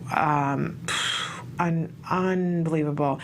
And while you may not be able to change it immediately, I have heard of parents who've been able to document and go to a judge and say, this is medically necessary stuff that's not being upheld in the house, and have the judge take away and have visitation that is only with court support. So start documenting and get yourself a lawyer. Lawyer up. Right? Would be my advice. Another person who says, I have no idea. I was 7. Bless your heart. And thank you for writing in. Because the question was, what's been your hardest day since diagnosis? And somebody of the many people who wrote in, today is my hardest day. I just looked at a children's behavioral hospital for my son who is 12 with autism, and it's 8 hours away. Bless your heart. I hope you give SOS a call first. If you're talking about that level of extreme, please call SOS and see if they can help you. I hope so. Okay, here's another instance. My 9-year-old grandson affected by autism has not had a BM, a bowel movement, in 17 days. No answers after trying everything and trips to ER and doctors. Today I wish autism would just take 1 day off. He is so stressed. One doctor said maybe this is his normal. Really? And that's what they wrote. Really? Because I want to go seriously step into this to this doctor. I'm very non-aggressive, but honestly, sometimes people say things that you just go, do you not have a sensitivity bone? Boy, I can't imagine how stressful, but it seems like to me time to get yet another doctor. Because somebody who's saying maybe this is his normal, thank you, please step off, right?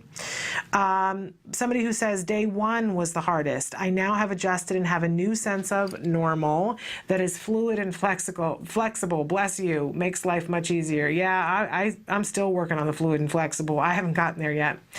Another person who says, understanding as an adult that I have Asperger's and that there are no services for me because they're an adult. Even though I'm working, it's hard. Bless your heart. You know, we all have to get together and work on this. Everybody we've talked with in the last couple of weeks, we're all saying the same thing. There's got to be more services for young adults and adults. Oh, this one is horrifying. About 6 years ago, when my son, in one of his rages, punched a glass door in my house and cut his arm open in 5 places. He had to be rushed to the hospital after 5 hours trying to calm him down, to suture him. They had to bring in a team of 5 male RNs to hold him down, to sedate him.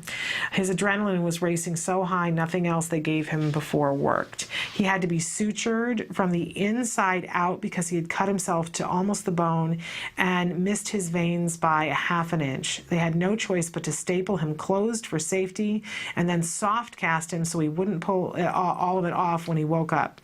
Next day, we plexiglassed the doors and back windows. Scary and heartbreaking night for all of us. But how incredible that you guys survived it, and how lucky and grateful that he missed by a ½ an inch. And, you know, what an interesting thing for all of us to hear is that if you're having these kinds of issues, it may be, you know, again, it may be time for SOS, but looking at making it safe in the meantime by plexiglassing the windows. Another person says their worst day is when my son was sick and he couldn't express how bad or what was bothering him, or on his birthday when I would buy him anything he wanted but he can't tell me, which is so frustrating. But you know what I say to that? I frequently would take my son, stick him in the cart, go to the toy store, set aside 2 hours, go up and down every single aisle, put things in the cart, stuff he played with, went on the list of things to get for birthday and for other holidays. You know, it's a great way to do a preference assessment. Spend an afternoon once a month in the toy store and play with all the toys. They package them with all those twist ties now so that your kid can play with them in the store. Put them in the shopping cart with them, trade them out, make a mess. The toy stores love it when you do that. And I never buy anything when I've got my son there with me. I have him play with everything. I put it all back, and then I come back another time and pick out what he played with the most. Sometimes I even bring him back a second time.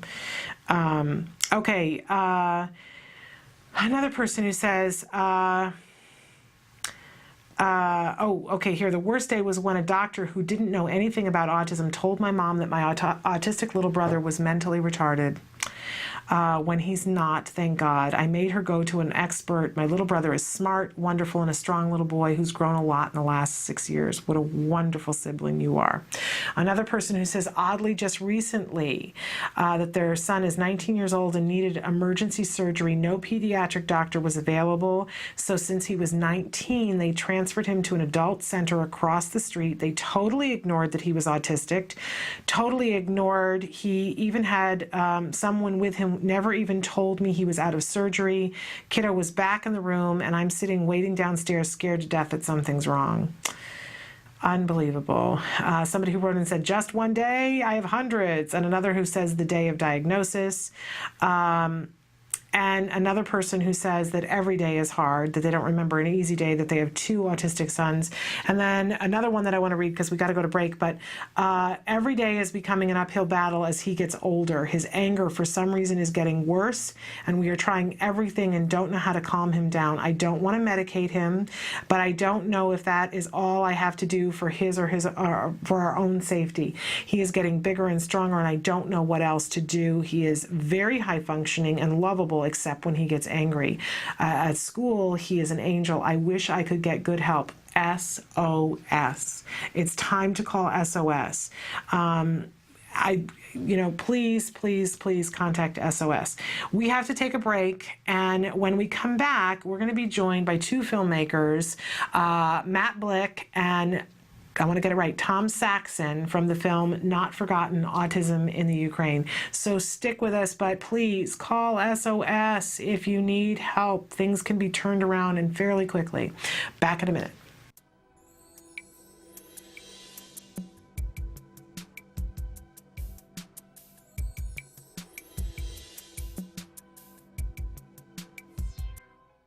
I'm Adele Nadowski, director and co-creator of Skills. CARD e-learning is an online tool that has been developed by the Center for Autism and Related Disorders. CARD e-learning is the training that is delivered to the ABA therapists at CARD to train them on the principles of applied behavior analysis and to equip them with the knowledge they need to essentially deliver the ABA-based techniques during their therapy with the children that they work with. ABA has been proven scientifically to be the most effective intervention for children with autism. At this point, even the Surgeon General has come out with a statement suggesting just that. So we know that this is something that children with autism definitely need if they're going to improve and live the lives that we're hoping that they're going to be able to live. By being able to train people on this one particular method that we know works, and to be able to have all of your staff within your school settings on the same page, it allows you to take more of a multidisciplinary approach, and there's definite consistency going on within the team. It makes sure that every person involved with that child's treatment program, including the speech and language pathologist, the occupational therapist, the teachers, the aides, all of these individuals to be able to be trained so that they can all work together effectively with the child.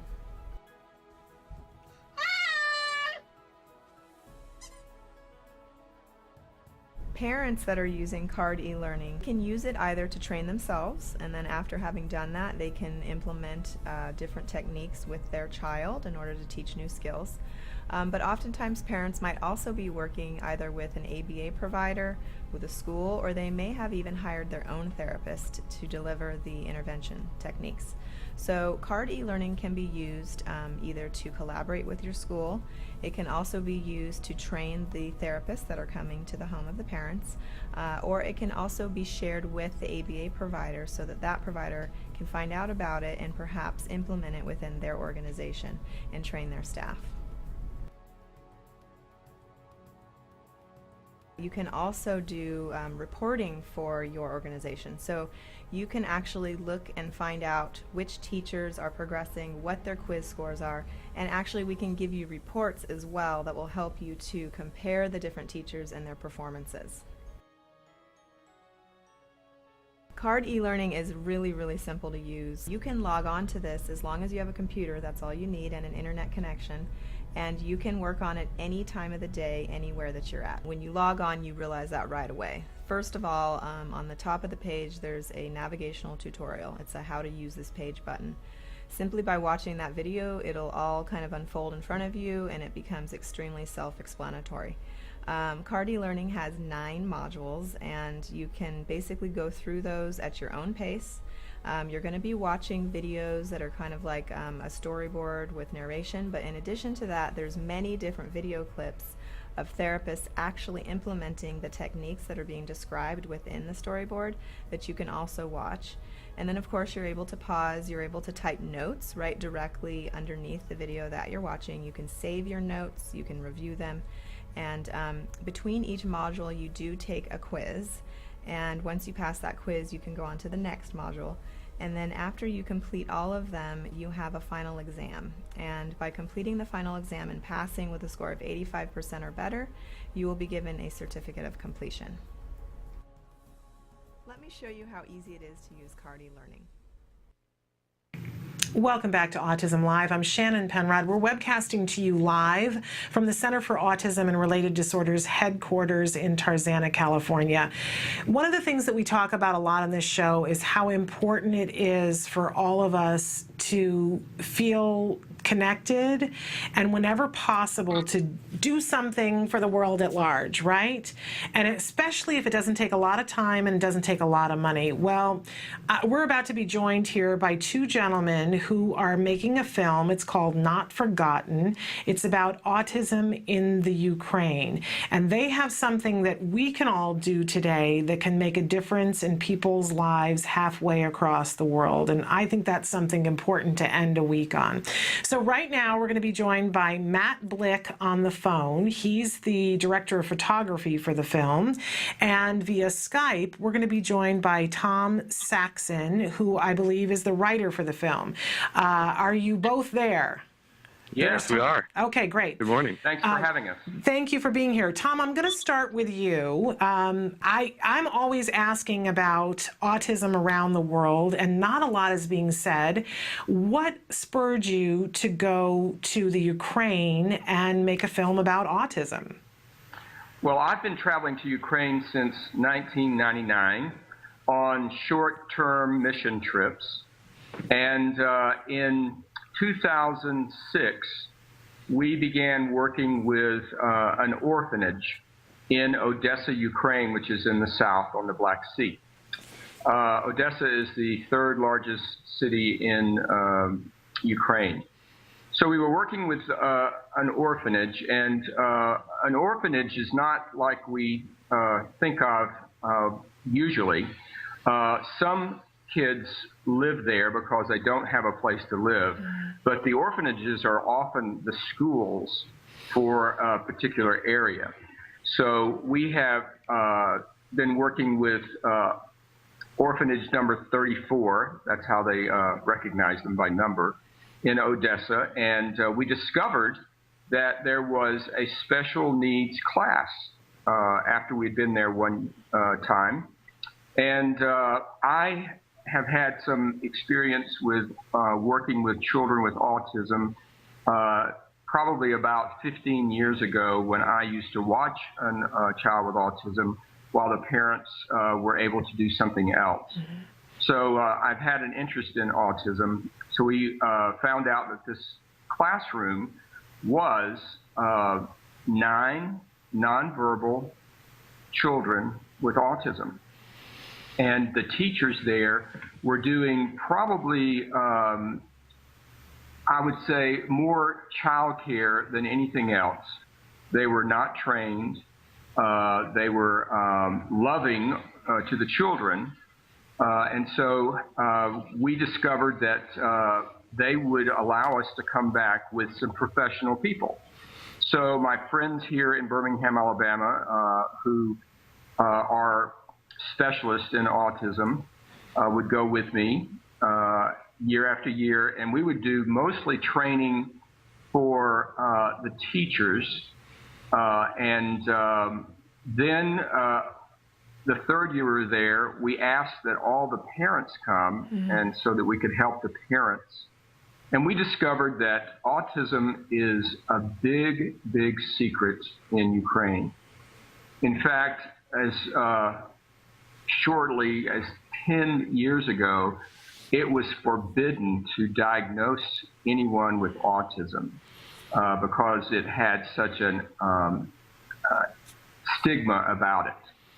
So if the world statistics are 1 in 100 children have some form of autism on the autism spectrum, then where are the children in Ukraine? Well, they're living in their homes without any help. There's a big stigma about not having a perfect child. And so we have been really pouring our energy into finding out what they do know and what they don't know and where the children are. Okay. And Matt, you're on the phone with us as well. How did you get involved in the making of this film? Yeah, that's a great question. I met Tom about 4 years ago. I was doing an internship with a production company in Birmingham, Alabama, and got to know Tom through a church and just kind of became fast friends. And about 2 years ago, I'd been, doing my own business, making films, documentaries, promos, and just learning the craft of how to tell a story. And was down visiting Tom, and he's like, he told me, he's like, I have this, this idea. I want to do this documentary, and I want you to shoot it. I was like, well, hey, that's awesome. Let's do that, but let's kind of do some research. Let's see what we can do. He's wanting to do a full feature documentary. From the beginning, I said, okay, well, let's think about that. Let me run some figures. Let me see how much that's really going to cost to fly over there, all that stuff. And so I ran the figures and then found out that Tom's group that goes over there once a year, we're going to be going over in about a couple of months. And I said, you know what? Why don't we go with them? Let's just go with them. Let's do a short documentary, 30 minutes or less. and let's kind of test the waters. Let's see how people, are treating autism in Ukraine. Let's just focus on one place, because we want to do in the future a full feature documentary. So we want to do Eastern Europe. And I said, well, let's just focus on Ukraine. Let's see how they're treating it, how where the need is, and let's get interviews. Since you have a broad connection in Ukraine, people there. It'll be much easier on the front end to get those interviews, to get connections. And so basically, we decided to go over. We had a plan in mind, and that's where it all began. It was just kind of started with Tom's vision, and then, with my experience that I have, and we just kind of went from there. So this title, Not Forgotten, and we're showing the poster here on the screen right now. Where did the title come from? Well, and you know what? And I should help you out here. Let's have Tom answer that one. Sorry, Matt, want to help you out there. So Tom, can you answer that? We feel like the children have been forgotten in Ukraine because there's no education for them. They can't go to school. There's no mainstreaming. There's no help. Parents are uneducated. Parents are ashamed. We interviewed the top psychologist for children of all the schools for Ukraine, and she said that they had limited information on how to even instruct teachers to help children with autism. So there's a big problem there on two fronts. One, the information that we have in the West is not available to them. And two, the parents have absolutely no help, no support, and no training. Which is shocking. When we think about how we have it here, and there are things that we want that aren't in place, and we're frustrated, but to hear these stories, it's really takes your breath away. But Matt, what is the current state of the film? How far along are you guys? Well, right now we are in current kind of post-production stage, and this is where we'll be talking later about the competition we're in. Yeah. Basically need funds to finish the project. We've gotten to a point so far where we need money basically to finish, hire a composer, hire After Effects guy, and also for editing as well. And so we've got the story, we have the script, we have the interviews. There's a trailer up that you can watch on our website, notforgottenthemovie.com. Mm-hmm. And as we'll be seeing it, in a few minutes here. And so right now we're basically at that stage of we can't finish the project unless we are able to raise funds. But it has been shot. Competition's so crucial. But the interviews have been shot. Yes, okay. Yes, that's correct. Yeah, we've shot all the interviews. We have all the footage. Okay, so here's what I want to do. I want to show our viewers your trailer, and keeping in mind that when we come back, you guys are in a contest right now, and we can vote in that contest, and if you win the contest, if you win, you guys get $50,000, which would more than cover the cost of finishing the film, but would also help you to begin on the ground in the Ukraine to affect change. Is that correct? Yes, correct. Okay, and if you don't finish in first, if you finish in second, it's $10,000. Is that right? Yes, second to sixth place. If we get one of those positions, we still get $10,000 towards the documentary, and that will allow us to finish the documentary. Okay. So that's key. Sixth place or higher is what we're aiming for. Okay, great.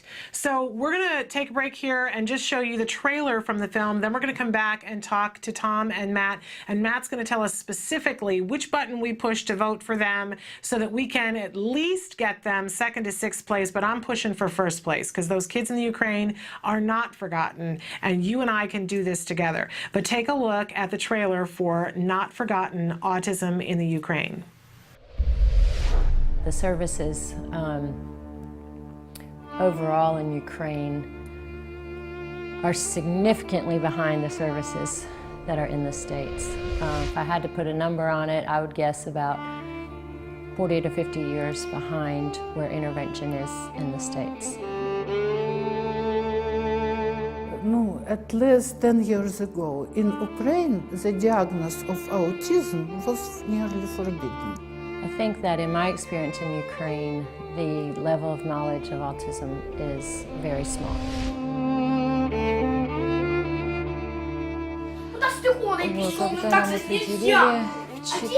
почти в 4 года.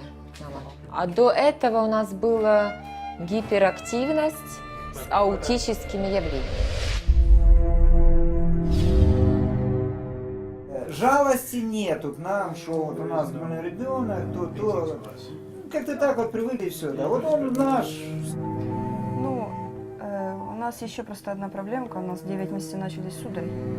Поэтому в некоторой степени мы уже были готовы к тому, что не все так нормально, как должно быть. Рассказали только близким родителям, знакомым и даже не всем родителям. Every child with autism is different. And I think that as a result, the children are getting very little appropriate intervention. I was lost. I didn't know what to do. And I got hooked up with a parent group. It was a Yahoo group. And they led me. But I think as the parents become empowered and learn how to become advocates and have the strength in numbers, that from bottom up will impact change.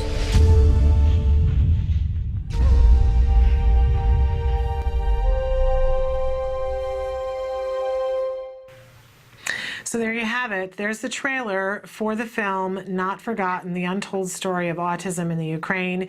We have Matt Saxon with us via Skype, and we have Tom Saxon, and we have Matt Blick on the phone.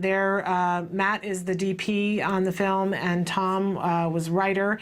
And there is something that we can do right now, that you and I can do, and that we can do every day for the next, 30 days, it's longer than that, that can help for this story to be told and to begin to help these families. So Matt, tell us exactly what we need to do and make it as simple as possible for those that are technologically challenged, such as myself. Okay. Oh, great. No problem. Yeah. So basically, what we just ask people is to go to our website, notforgottenthemovie.com. Mm-hmm. And right there in the very beginning, there'll be a link. They'll say vote now. And there'll be a link where you can click on that link and it'll go directly to our page. So all you have to do is remember, notforgottenthemovie.com. I'm going to do it right now. So there you go. Okay, so I'm on Cultivate Wines, cultivatewines.com, and it takes me to cause number 6058. There it is, and so I'm going to click yes, I'm old enough, that I'm 21 years of age, and so now that's all I have to do? Well, you'll be there, and you'll see you'll see kind of next to the right of our trailer. We'll say vote for this cause. I see it. I had to scroll up a little bit, but it's a blue button. I'm clicking it right now. Vote for this. And I have to log into Facebook to do it. So it is on Facebook. But I can do that. And so I'm clicking log into Facebook. So it's a couple of buttons. I lied a little bit. I said it was just one button, but it's taken me all of 10 seconds here. And I'm voting for this film. And how often can we vote, Matt? You can vote once per day, and that is the key. A lot of people think, I vote once and I've got my vote in. No. You can vote once per day, and by voting once per day, it allows us to get further up into the ranks. A lot of people don't realize that you can vote once per day, and that's the key. Okay. If we can get several people to vote once per day, that would be amazing for us. It'll help us to finish the project. And just so you had to log into Facebook. You only have to do that the first time. As long as you're logged into Facebook, when you go to the page, it'll pop up and it'll recognize that you're on. It's kind of like an app within the website. Okay. And so then you'll just have to you'll click on log into Facebook and it'll recognize you're logged in and it'll say, you voted. Okay, great. So it's actually faster the next time you do it. Okay, so something that we can all do, and if we have a couple of seconds, and most of us are on Facebook at least for a couple of seconds per day because we connect with the other autism parents in that way and find out about what's going on in the world. So a wonderful thing, and again, if you get second to sixth place, then you're going to get $10,000, which will get this film finished. Important stories for these kids, for those families that are living through this and feel like they're forgotten. But if you get the $50,000, not only are you going to be able to finish the film, Tom, what kinds of things are you going to be able to do if you get that higher prize? Well, the first thing we're going to do is have some very important textbooks on autism translated into Ukrainian, which is now the national language of Ukraine. While they were under the domination of the USSR, everyone spoke Russian. But now that they are independent, they're bringing their own language back. So these textbooks will have to be translated, and it's very expensive because they're very technical textbooks. And then we're going to get those into the hands of the educators who make decisions on the matter of special needs children in Ukraine. And then we hope to gather some seminars in places across Ukraine to help parents to go and stay for a week and do a week seminar, to bring some American specialists in to give them some basic guidelines on how to raise your child who has autism, and to encourage them and to connect them. No one is connected no parents are connected in Ukraine who have children with autism. We went to one city that was very small, about 100,000 people. We interviewed 6 parents with children with autism, and they did not know each other. And so one thing we did is just share phone numbers and email addresses with them since we had the information. So there's a lot that needs to be done in Ukraine, and this is a long-term project that I am committed to see to the end. Well, it's remarkable what you guys are doing. I applaud you, and I hope that, and we'll try to remember to remind everybody on a daily basis to go in and vote to help you to get this done. I'm curious, though, for these families that for so long have lived with this stigma, and to the one gentleman who said, we didn't even tell our family, are they still in denial? Because as an autism parent, there's a period of denial. Are the families still in denial, or are they excited about the idea that they could get some help? Well, I think that, the ones we interviewed, we asked them about would they like to have some help, and every parent said yes. I think that there is the factor of shame that really keeps them from taking action. And shame is just a thing that comes with living in the post-Soviet era. And people who are 40 years older usually deal with it more than somebody who is 20, because they really didn't live under that. Right. So I think that the question is a great question. Would they want help? And I think the answer is yes. Well, I think that's wonderful, and I'm so glad that you're on the job, and I'm so grateful that you're able to give us this information, because I frequently think, what is it like in different places around the world? So I'm so glad that you're telling this story that needs to be told. Want to remind everybody to go to www.notforgottenthemovie. That's right, Matt? That's the site, notforgottenthemovie.com. Correct. And once you get there, vote. You'll have to log into Facebook, but you can do it once a day. And by doing that, at no cost to you, you can make a difference for families who have children with autism across the world. Gentlemen, thank you so much for your time and your work. I see that it's clearly a labor of love that you're involved in, and I applaud you for that. Thank you so very much for the interview, Shannon. And please keep in touch with us and let us know. We want to hear. The contest goes until what date? June 30th is the end date, so up till midnight of June 30th. Okay. Everyone can vote. Well, I look forward to talking to you in the beginning of July and hearing that you guys won. That would be excellent. Thank you so much. You guys have a wonderful weekend. You too. We're going to take a short little break, and then we're going to be joined by Dr. Jonathan Tarbox. It's Friday. It's almost 11 o'clock. It's time for research. It's one of my favorite things during the week, so stick with us.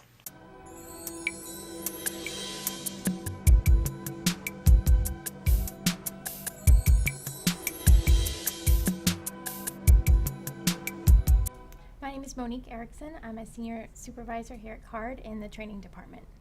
What should a parent do to set up a room so that it's really friendly for learning? Well, when you're starting to set up teaching sessions in your home, what you want to do is kind of decide where you're going to do this. And there's a few options. It's not set in stone one way or the other. What you want to think about is where is therapy going to be most effective for this child. A lot of families will designate an area in the child's room, or if they are fortunate enough to have extra space, they might designate a room where therapy might happen. If it's appropriate, some families will just kind of put a learning center or area in a part of their home. And it really just kind of depends on how and where your child is in the program about being able to inhibit certain distractions and so forth. So early on in the program, I find that it's probably most useful to have an area in their room or somewhere where you can really get away from a lot of distractions. So maybe in their room, and to start, that's definitely not where you want to stay. You want the child to be able to generalize their skills around the house and with everybody. But to start, it might be very helpful to have it in an area where you can minimize visual distractions. You don't have too much on the wall. Making sure you're not. There's a lot of things when you look at the home that when you take it from a child's perspective, or especially a child with autism, there's lots of distractions you don't think about. Looking for patterns. A lot of our kids get very distracted by the windows, the blinds, the light coming through at that either horizontal or vertical pattern can be very distracting. So making sure you're not facing their table directly towards the window might be something you have to take into consideration. Or the ceiling fan, is that going to just be too distracting in there, or something of that nature. I've had some families successfully put a work center in the family room that's adjacent to another part of the home, and we just had to be very careful as far as distractions. If that was too distracting, we did have an option to pull them back into a different room where that wasn't going to be the case. Are there any specific types of furniture that they should have in the room? There's definitely going to be some things that you for sure need. You're going to need somewhere for that child to sit and work. And depending on their age and where you're starting, that could be one of those little tyke tables with the little chairs. I've sat in those chairs for many years, so those are useful. A lot of families use those. For the bigger children, you're just going to have to find something that's appropriate to their size and height, so that they're comfortable. So you definitely want some kind of workspace, especially if you're working on motor skills or so forth. A lot of things that we're working on, it's not appropriate to do on the floor. You don't want to be working on writing or coloring on the floor. They're supposed to be out at a table, so just to promote the right holding of the utensil and things like that. So you want a workspace, but you also want some play area. We're working on hopefully play skills and a lot of things like that, and we definitely don't want them sitting at the table for all of their sessions. So you want some play areas. I think some things that I have found helpful, especially for working on beginning level programming, where we're really trying to get these kiddos to ask us for things and what we call manding, asking for things that they want. Maybe putting some shelves or something where those really highly desired things are in sight but just out of reach, to help promote those opportunities for them to ask us for them. So that might be a really great way of doing that. You're definitely going to want some toys, but it really is going to depend on the toys are going to be dependent on the child. Where are their play skills? Can they already do puzzles? And a lot of that independent beginning play that has a definite beginning and end? Or are they going into more functional pretend play using cars and little people and so forth? So wherever their play skills are, you're going to want to find some objects or toys to facilitate that. Some other things that you want to think about is you're going to have a lot of materials or supplies that you're using for these lessons, and how much you have really will depend on what you're working on, but there are some definites. You're going to want some pens. You're going to have a program book that you will need to help guide your lessons each day, so you know what you're doing. Where is that child at in his lessons? You probably need lots of whiteout and erasers and such. So what we find is it's very helpful to have a designated area in the room, making sure that is out of the reach of the child so that they're not taking their own data on the side, and making sure we can put that up high and you can get to it as quickly when needed. When you start, you know where to get it. Everything's there. If you need supplies, you know where to get it really quickly, and it's all up there. And as far as programming wise too, you might have a bunch of picture cards or something like that that you're using for certain programs. It really depends on what you find is best to organize yourself. Some people like to keep it within the book in that program area. For example, if you're working on teaching verbs or actions, you might have some action picture cards, and you could choose to put them in that section in the book so you know where to find them. Or you might have some kind of shoebox type thing that organizes them by area, that you can organize your materials that way, and then keeping them out of reach of the child within the area that you can get to pretty quickly. And what about for a teacher? How can a teacher set up an area in the room that's really conducive to this kind of learning? I think for teachers, some of the things are going to be similar. You want to minimize distractions. You know, what you're looking at. Sometimes you go into a classroom and you just see there's things, streamers flying, and everything's around the room, and you got to minimize that because it's going to be visually distracting and hard for them to concentrate. I had a little guy who was very sensitive to sound, and he happened to be sitting right under a vent, an AC vent, and he could not attend for anything. It must have sounded like Darth Vader was coming through. You know, like that's all he could hear, and we once we realized what was distracting him, we moved him and he was much better. So you have to really take in those considerations. What's going on in the environment? Is there any distractions that will get in the way of effective learning in this environment? So that's where I would start. Another thing we want to consider when for the teacher looking at the classroom is we want to make sure there's a designated area within that classroom that the child can be pulled over and to that workstation and be able to work without all the distractions of the classroom. So something where they've designated a special area that maybe it may have barriers or something in there to help minimize the distractions of the classroom, but that they have that opportunity to go and work one-on-one on these skill targets.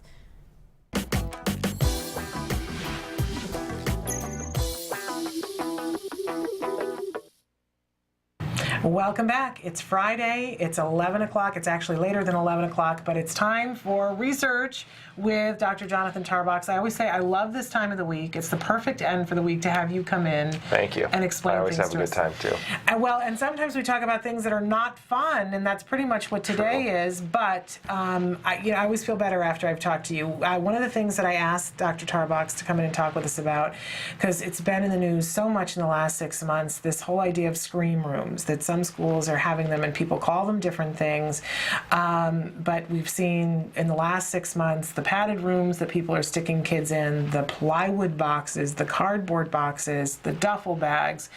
It's this running theme of let's get the child removed so we don't have to deal with the behavior. And you and I were talking about it, and it's like a timeout on steroids, I guess.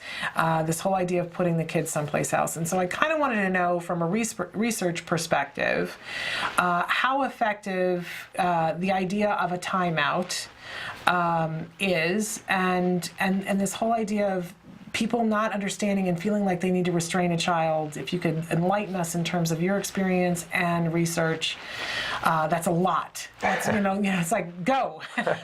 What can you tell us? All right. Well, yeah, it's a lot to deal with, but first, actually, let's start by clarifying some terminology. Okay. Because it's always tricky to know exactly what we're talking about, and I'm sure, as you're saying, different school districts and different parents and different teachers are using different terms.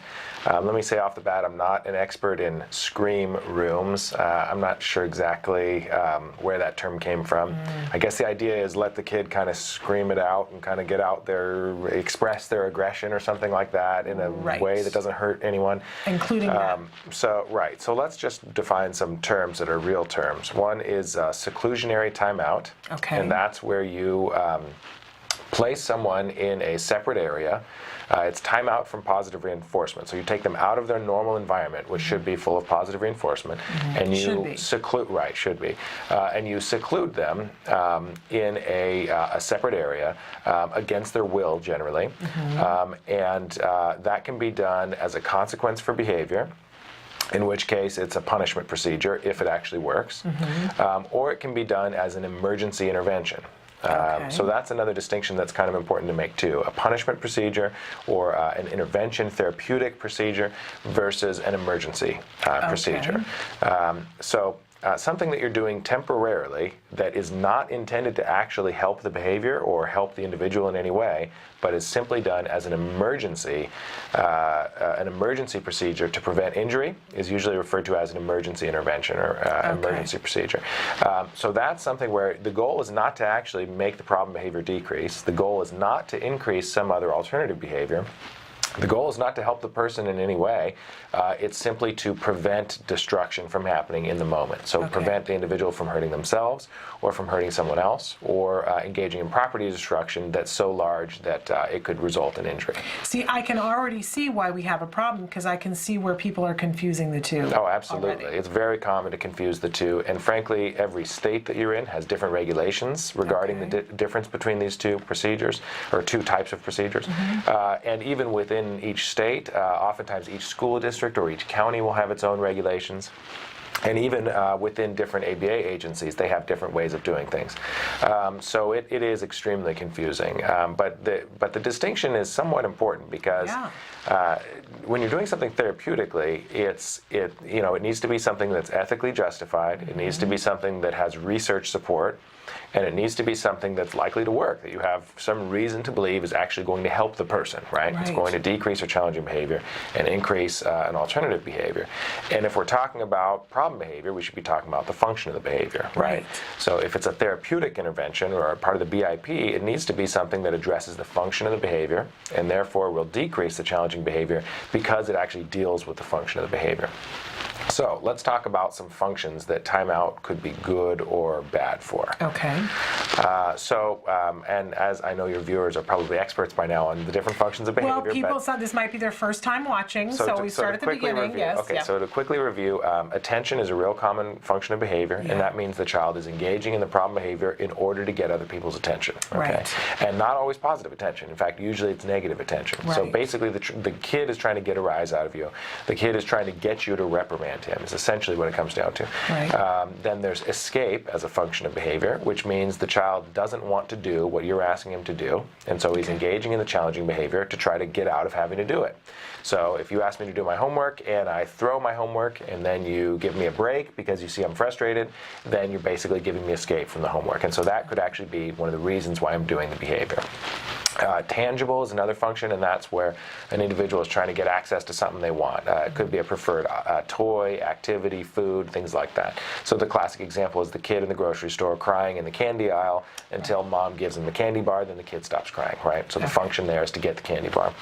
And then automatic reinforcement is where the behavior produces its own source of reinforcement. So it basically produces its own pleasure. So it's like a habit. A lot of self-stimulatory behaviors like that. I'm going to have you pause there. We're going to take a short break, and then we're going to come back and talk about how we plug that into things to see how we can create an intervention to change some of those things. Sounds good. So stick with us, back in just a minute.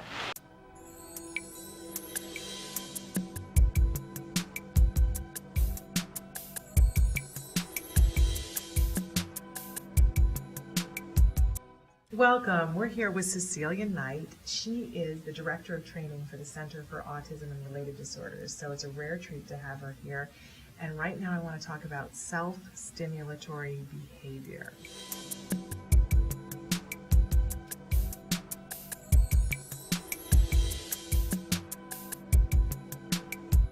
Well, I guess textbook, we're looking at any ritualistic or stereotypical behavior that a child engages in repetitively.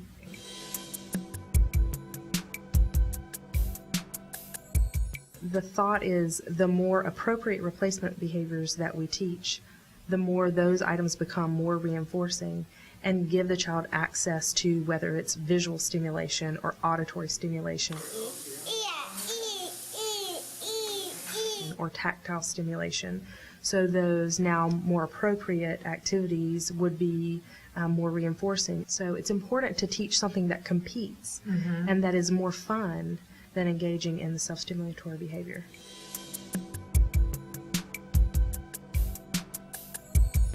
All self-stimulatory behavior is automatically reinforced, meaning the behavior itself feels good for whatever reason. I have no visual stimulation, so I flap my hand in front of my eye and now I have visual stimulation. So you're looking for a replacement that matches. I had a little girl one time who was not talking but was singing, and it was very repetitive and the same song over and over. Music became a big interest. So when we gave her a voice to have a conversation, the vocal stereotypy decreased dramatically. You have to tell me. Oh, you want lip gloss too?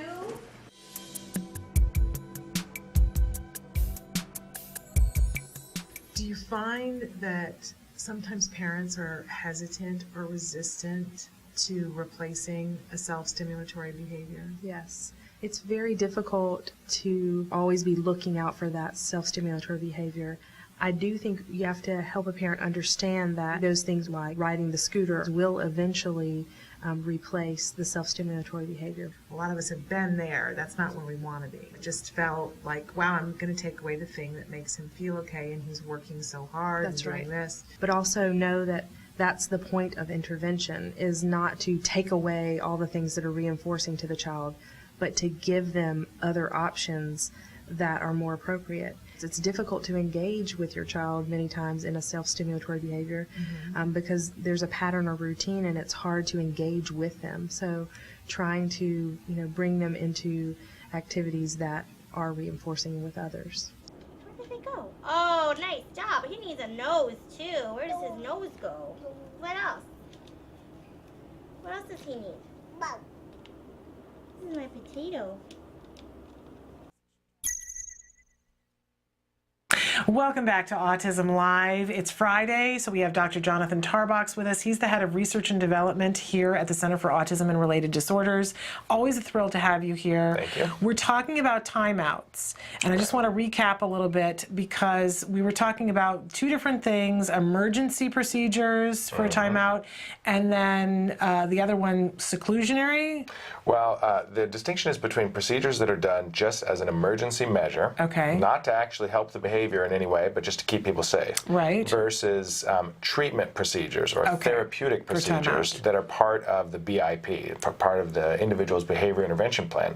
The purpose of those procedures is to decrease the challenging behavior and replace it with more adaptive behavior. But before we can do that, we have to know the function of the behavior, and you were just going through the four main... Sort of the classic ones, so attention... The usual suspects, I like to call them. You go there first, because something like 90-something% of problem behavior displayed by individuals with developmental disabilities actually fits in one of those four categories. So it's always good to try those first. And the four again? Attention, escape, tangible, and automatic reinforcement, or self-stimulatory. So we're usually looking for one of those, and once we know the function of the behavior, why they're engaging in this behavior, what are we going to do with that? Okay, well, what you always want to do is start with positive reinforcement-based interventions first. So you never want to go straight to something like timeout. You never want to go straight to a punishment procedure. And there's a couple reasons for that. Number one, it's just not ethical anymore. So all of the ethical guidelines that, the teachers, educators, psychologists, behavior analysts, all of our ethical guidelines say that it's your professional duty to try the positive reinforcement-based, least intrusive interventions first. So that's not even a choice. I got to That is what stop you are there required to do. because that's a really important thing for our parents and our teachers to know. So if it's all about ethics, right? It all becomes legal at that point. So if somebody is doing this, putting your child in a timeout kind of a situation, they need to be able to document for you that they tried all these other things first, or you can say to them, this is ethically incorrect. That's exactly right. And they should be able to provide graphs, literally graphs of data showing this is the rate of your child's challenging behavior over time. And here is several different positive reinforcement-based interventions that we've tried first. And look, here, we did them correctly. We made sure everyone is trained properly, and they still didn't work. And now at this point, we feel it's appropriate to do at least a brief trial of something more intrusive, like a timeout, if they want to do it, if that's appropriate. But yeah, then you never just jump straight to that. Okay, really important for us to know. So, but if they have tried those things, then they should really be getting the parents' approval, though, to be doing this kind of... Oh, absolutely. Yeah. And that's one thing that we see, unfortunately, all the time in, shall we say, educational circumstances where there isn't sufficient training for the professionals. We see people kind of just making up their own treatments. So it could be a teacher's aide, or it could be a teacher just kind of improvising their own behavior intervention plan without going through any of the proper processes for determining what's really appropriate and what's research-based and what's safe and ethical. And so we'll see folks just kind of improvise some kind of restraint or improvise some kind of timeout, and it's really scary. Unfortunately, really common. But yeah, so let's say, let's say you have gotten to the point where you think that some kind of consequence-based procedure to decrease the behavior, which really in terms of behavioral principles, that's called punishment, some kind of punishment procedure is justified, then you really need to consider function. And so let's talk about function and timeout. Let's say the function of your challenging behavior is to get out of having to do work. And so you say the F word, or you tear up your worksheet, or you hit another kid, and the teacher sends you to a timeout room, and you get to hang out in the timeout room for 20 minutes while you scream it out, supposedly. Well, if you just got away from work for 20 minutes, and that was the reason why you were doing the behavior to begin with, was to get away from work, you're reinforcing the behavior. And right? you're just going to see more of that behavior. We're going to go in the opposite direction of where we want to go. That's right. So not effective. No, it's certainly not efficient. Right, and it flies in the face of sort of normal common sense, because what you might say is, well, that doesn't make sense. The kid doesn't want to be in the timeout room. Well, of course he doesn't want to be in the timeout room, but it might still be better than the work that he's being made to do. Right. If I could go to a scream room as opposed to doing my taxes, I'd be happy to go to the scream room. There we have it, right? That's a perfect example. Right? Right. The lesser of two evils. Right. I'll go to the scream room, take me there. That's take right. me now. Take me now. And unfortunately, academic work for a lot of kids on the spectrum is kind of like you or I doing our taxes, if it isn't customized and modified appropriately. Right. So there's lots of ways that you can make work fun, and that's, I don't know that we have time to go into that today, but there are a lot of things you can do to make work fun. So academic work shouldn't just be a drag. It shouldn't be taxes, but many times it is. And if that's the case, then you can bet that your child that you're working with may well want to get into that timeout room to escape the work. Right. So determine function first. If it's escape, don't try timeout. You got to try everything else first, like teaching other ways that the child can get escape, right? Teaching him to ask for a break, teaching him to ask for help, or when he completes a small amount of work, give him a break, etc. But let's talk about some other functions. What if the function is attention? Then a timeout might be more effective. Again, it completely just depends on the child and the circumstances. But if timeout is done correctly, then the child's not getting attention while they're in timeout.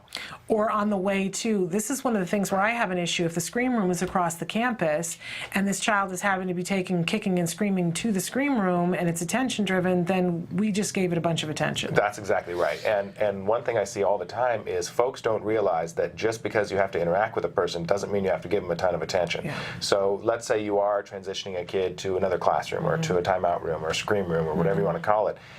You don't need to make eye contact with them. You don't need to talk to them. You don't need to lecture them. You don't need to explain in 50 ways how frustrated you are with them, or why don't they listen, or why are they doing this, right? You can do it neutrally without eye contact and without talking at all. And so just that reduces the overall amount of attention that the person's getting as a consequence for the behavior. So that can be helpful if it is attention maintained. Okay. So that's escape and attention. What about if it's for a tangible? It depends.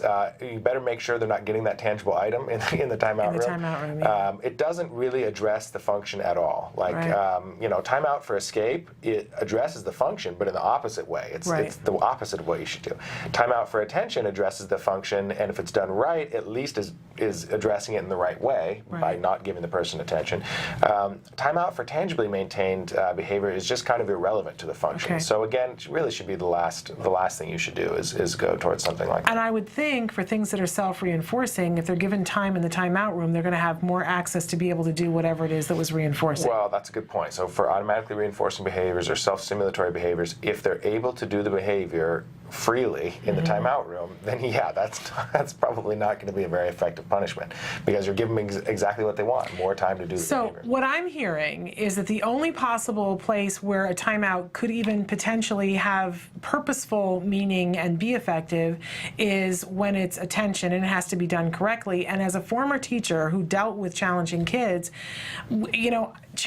attention is the one function that's the easiest one to address, because if you just give attention on a consistent basis, usually, almost always, you can turn things around. Well, and there's a decent amount of research to show that by teachers simply giving lots of high quality positive regard to students when they're not engaging in challenging behavior, and you can either just do it any old time when they're not engaging in challenging behavior, which would be kind of a DRO or maybe even non-contingent reinforcement, or you can pick particular alternative behaviors that you want to praise and that you want to reward, and so you give lots of high-quality positive regard every time the student raises his hand, or every time the student turns in their work, or every time the student sits quietly, or whatever the behavior is that you're reinforcing. There's lots of research to show that works, and a great saying that floats around in the ABA community is praise is free. Doesn't cost you a thing to just be nice to someone. Yeah, and attention is too. And people think that it requires so much attention, and literally attention from them, that they're watching the clock and saying, okay, I'm going to make sure that I'm going to give attention, and it takes so much energy. But the truth of the matter is, giving attention on a regular, consistent basis requires a great deal more energy than dealing with challenging behavior. Great deal less. Oh yes, excuse me. It's a lot easier. Way Great, thank easier. you.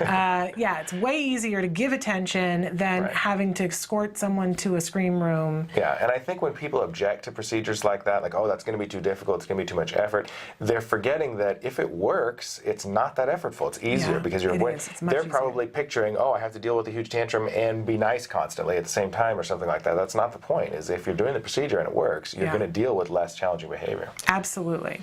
Okay, so not a lot of reason to be using a timeout to begin with. Right, at all. Like timeout Even if should you're really doing be, it properly. Yeah, even if you're doing it the right way, it should really be one of the last resorts. There's really very few circumstances, except in the case of really extreme behaviors, when timeout is necessary, especially in the school setting.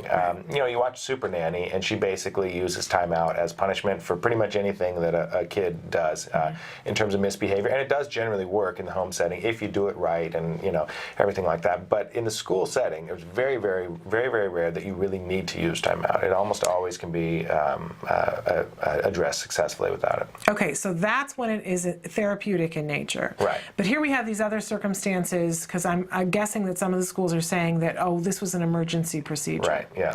So if somebody's doing an emergency procedure, and we've said it's not serving a purpose in terms of therapy, but we're just trying to make sure that everybody's safe for a period of time, then clearly that can't be an intervention.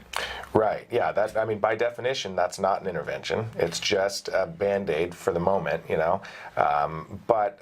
You know, you better track very carefully how often you're implementing the emergency procedure, and you better track, is it having an effect on the behavior? Because even if you don't intend it to be an intervention, it is a consequence for the behavior, and so you may well be reinforcing the behavior. So the team needs to track how often it's being done. Is there a change in the rate of behavior over time before versus after you started the emergency intervention? And of course, naturally, they're already probably tracking injuries, you know, how often is someone getting injured and, you know, things like that. And of course, that should be low to non-existent. So yeah, it's tricky. And again, that should be a bit of a red flag. I mean, an emergency intervention is no substitute for a good BIP. Right. Basically, it's a red flag saying your BIP doesn't work. You know? And that maybe people aren't correctly following the BIP. That's right. Also. That's a very good point. And it just concerns me because more and more we get people who are writing in and saying, you know, my child's about to get kicked out of school. They've been suspended 5 times. Right. You know, we're talking about a 4th and 5th grader on the spectrum being sent home from school because the school is saying they can't deal with it. And in the news, we're hearing about these kids being put in the duffel bag for challenging behavior, put in the plywood box, and put in the padded room. And you know, and I'm seeing this and seeing that this is a little bit of a trend, and it all, for me, and maybe I'm oversimplifying it, seems like there are people who don't know what they're doing. Well, that would be my interpretation too. Okay, so it's not just me. No, not just you. Okay. We could both be wrong, but I doubt it. Yeah, I doubt that. Usually these circumstances come down to inadequate training, and inadequate professional supervision and high quality training. You know, I think it's important for your viewers too to hear some distinctions made between sort of some of these different procedures that we're hearing about. So for scream room, if it's being done to sort of calm the kid down, that's one thing. I'm pretty positive there's zero research to suggest that will actually treat challenging behavior. Letting a kid calm down as a consequence of the problem behavior, there's no research to suggest that will help them not do that behavior again in the future. Okay. And wouldn't it be more effective to try to find something to intervene before the kid got upset? Absolutely, absolutely. And that's what we talk about as antecedent-based intervention components, where you're doing something to prevent the problem behavior. So you're teaching the kid an alternative form of communication to get what they want. So this whole calming down idea, I don't know if your child's treatment team is doing this, again, take some data and see, is it actually working? Right. If the calming down thing is reducing the rate of those behaviors over time, great. You know, even though there's no research, I'm not necessarily going to, argue against it. Okay. But if it's not, right, so if you see the rate of your child's challenging behavior stay about the same, even though they're calming down every time they do it, that means it's not working and it's time to do something else. A lot of times, though, the schools aren't taking data. We want them to be taking data, but a lot of times they're not. Yeah, and if they're placing your child in a more restrictive placement or threatening to kick them out of school, they have to, by federal law, collect data on your child's behavior. behavior, and they need to be accountable for that. Okay, so let's look at this from both sides of the equation. If you were a teacher and you've got a kid in a classroom and you don't have any training in autism or behavior modification, ABA, you don't know what you're doing, but you've been put into a classroom, you want to hang on to your job, you want your classroom to function properly, what kinds of things can you do to educate yourself? Because we know that the schools are, not necessarily going to present, we hope, soon they're going to present you with a training, but if you're a teacher and you want to, because we have wonderful teachers who watch this show and write in and say, I want to be better, and aides who say, I want to be better. I always say CARD e-learning is a great place to start. That's a good place to start. Because you'll learn about looking at behavior in a way that I think you probably haven't before. But what else would you recommend as a professional? A great place to start is to go to the website for the Association for Behavior Analysis International, which is the major professional association for ABA folks. And they have conferences. They have one major conference over Memorial Day weekend, next weekend, every year. And at that conference, it's in a different U.S. city every year, but at that conference, there's probably, 100 or so different workshops that you can take that give you practical training on how to deal with a very large variety of situations, and challenging behavior is a real common topic. So that conference is once a year. That's a wealth of information, both for the workshops, but also you can go and view presentations, on new ways of treating challenging behaviors. But also there's regional chapters. So ABAI is the national, or actually international, professional association, but they have regional chapters all over the place. So there's probably, I'm just guessing, maybe 20 or 30 different regional chapters of that same organization across the United States. And so chances are there will be a regional conference once a year within, 5-hour drive or so of wherever you live, where you can go and get the same type of training there too. So there's all these, so there's California ABA, there's Midwest ABA, there's Massachusetts ABA, there's Florida ABA. And pretty much anywhere you go, there'll be these local conferences. Each one of those conferences also has seminars that and workshops for professionals. And so those are, and usually they're very affordably priced, and you can attend maybe a 3 or 6 hour training. So that's a whole wealth of information too. Okay, and we should say you're going to be at the conference next week. Are you presenting? Yeah.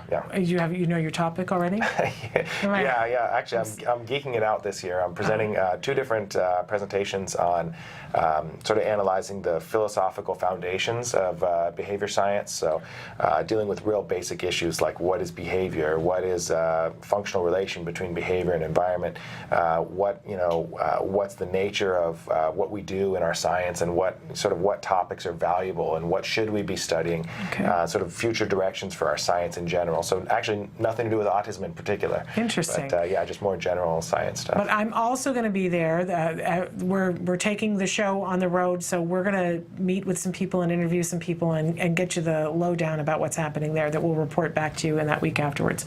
But so now, and I would imagine that most schools now in the United States either have a psychologist or a psychiatrist or a BCBA on staff. Right? I mean, they're supposed to. Wrong. No, I mean, I say that all the time, that everybody has somebody. They don't? There's always somebody, but I wouldn't necessarily say it's a BCBA. I would say the vast majority of schools probably still do not have a BCBA. Maybe have not even heard of a BCBA, potentially still. It's scary, but true. There will be a school psychologist or a school counselor or somebody who can do a functional behavior assessment? There will be someone who, in their job description, they're supposed to be able to do a functional behavioral assessment. There's a decent chance, depending on where you live, that who you have in your school district or at your school doesn't really know how to do it. They don't really have proper training. They've maybe taken one seminar, or they've read one manual or something like that. So that can be challenging.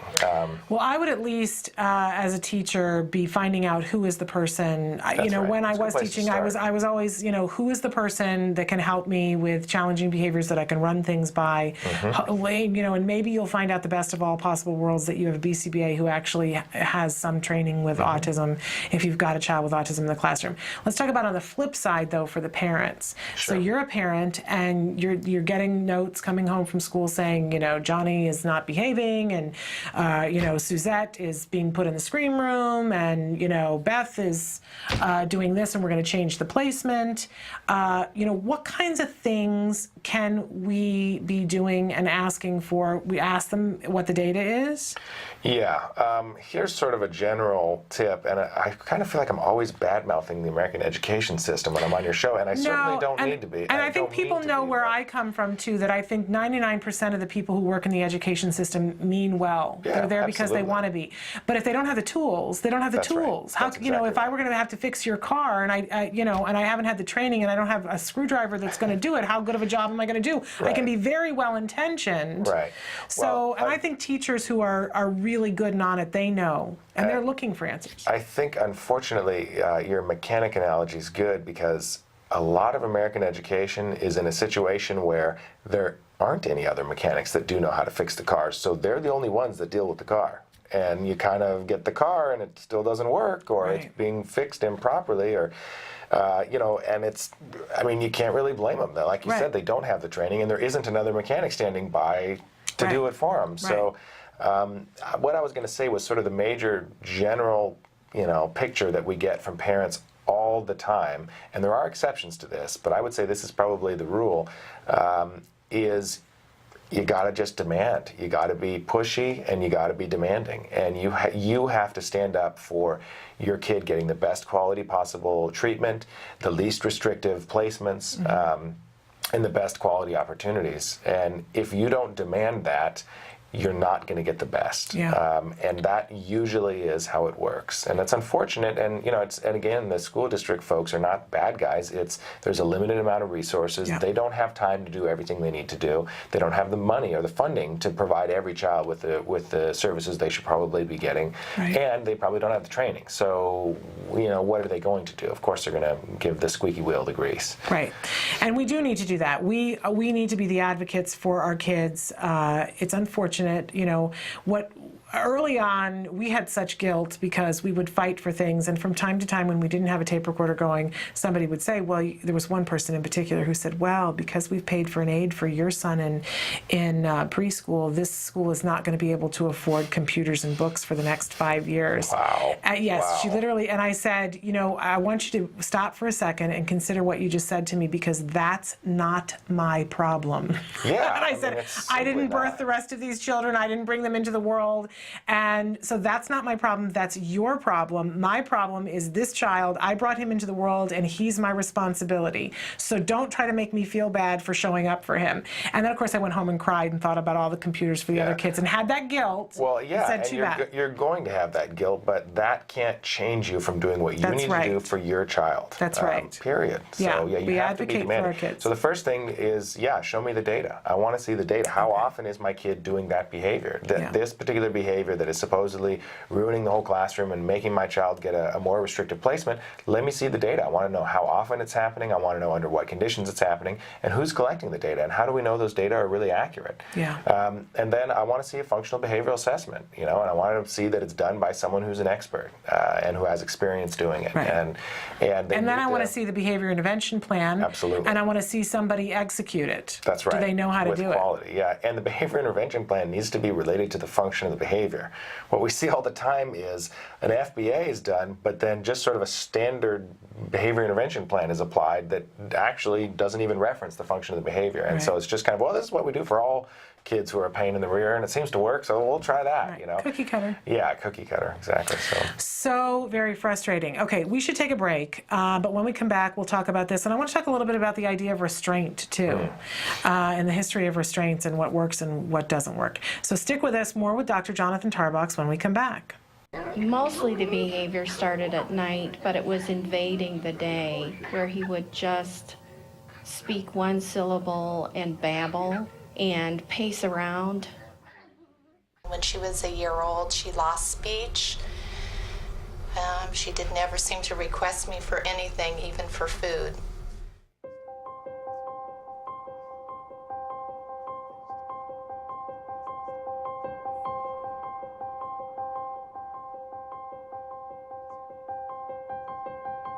He told me over the phone that I should just put her in an institution. I was devastated. What's the institution? A hospital. Yeah, isn't that nice? He told me that it was possible or likely that Ruffin would never be employed, that he would never work productively, that he would not know that I loved him, nor would he love me, nor would he be likely to marry. There's a 50% chance that he won't be able to talk at all, but if he does talk, he will only be able to, make simple desire requests. I want, things like that. And probably by the time he was 10, he'd be in a home. Doreen told me that he would recover, and Doreen told me that he would go to regular kindergarten. I really have a very normal kid now, and lots of normal worries, but not extraordinary ones.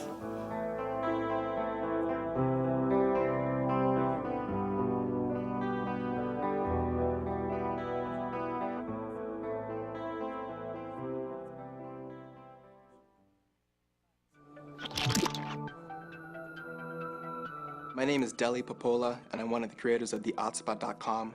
Thehotspot.com is an online support system for families and specialists who are affected by autism across the whole world. Share inspirational stories, find resources in their area.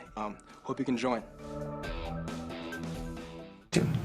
Welcome back to Autism Live. I'm busy talking here with Dr. Jonathan Tarbox and having a wonderful time. We've been talking about timeouts and when timeouts are effective with all these different stories that we're hearing about in the news with scream rooms and plywood boxes and cardboard boxes. It can be very confusing for parents. But we've been talking about things you can do if you're a parent to educate yourself and to advocate for your child, things you can do if you're a teacher, conferences that you can attend. But you brought up the question of restraints. Right. And how do we restrain a child and what's appropriate and what isn't? And I think this is where I feel like we step on the edge of the cliff because this is scary land for me. It is, yeah. And it's important to distinguish between a couple more terms too. Okay. Punishment and abuse are not the same thing. Punishment is a consequence of behavior that will hopefully decrease the rate of behavior, but if you're doing it as treatment, it needs to be ethically justified, okay? And for example, let's say you were my employee and you came in late to work and I looked you in the eye and I said, honestly, don't do that anymore. Please stop coming into work. If you stopped coming into work, that would have been punishment. It was a consequence of your behavior, decreased behavior, okay? So it totally depends on the person, depends on the behavior, and it doesn't necessarily mean anything mean that you're doing. It just means a consequence that effectively helps the person decrease the behavior. So that's not the same thing as abuse. Zipping someone up in a duffel bag, putting a child in the duffel bag or a plywood box is called child abuse. I mean, we don't need, that's not what we're talking about here at all. Frankly, a lot of this cardboard box stuff sounds like it's bordering on abuse too. Locking kids up in a closet, a broom closet, cardboard boxes, things like that. That's child abuse. That's not behavior modification. That's not ABA. That's not a BIP. It's not even an emergency procedure. It's crazy, right? It's well, I think the parents are all in agreement with you. Unfortunately, certainly the teachers are not all in agreement that have been doing this, and even some of the school districts are not coming out and saying clearly this is inappropriate. Right. They're kind of, because it's all a legal issue, they're kind of skating around it and saying, well, we're looking into, what our policies are on X, Y, and Z. So it makes it kind of tough. But even for parents, there comes a time, I mentioned that we had one person write into our question of the day and said, my child is getting bigger and I can't control, and he has anger issues, and I'm, this person was saying, I don't want to medicate him, but I fear that I'll have to for his well-being and for our well-being. And other people are at home and dealing with a situation with a child who's violent and getting bigger and not knowing how to restrain in the moment what's happening and what's down the pike for them when the child gets bigger. I know we went through a period where Jem cycled twice. He cycled in and out of hitting me. He wasn't hitting everybody, he was hitting me. And I can remember one occasion where they called you in.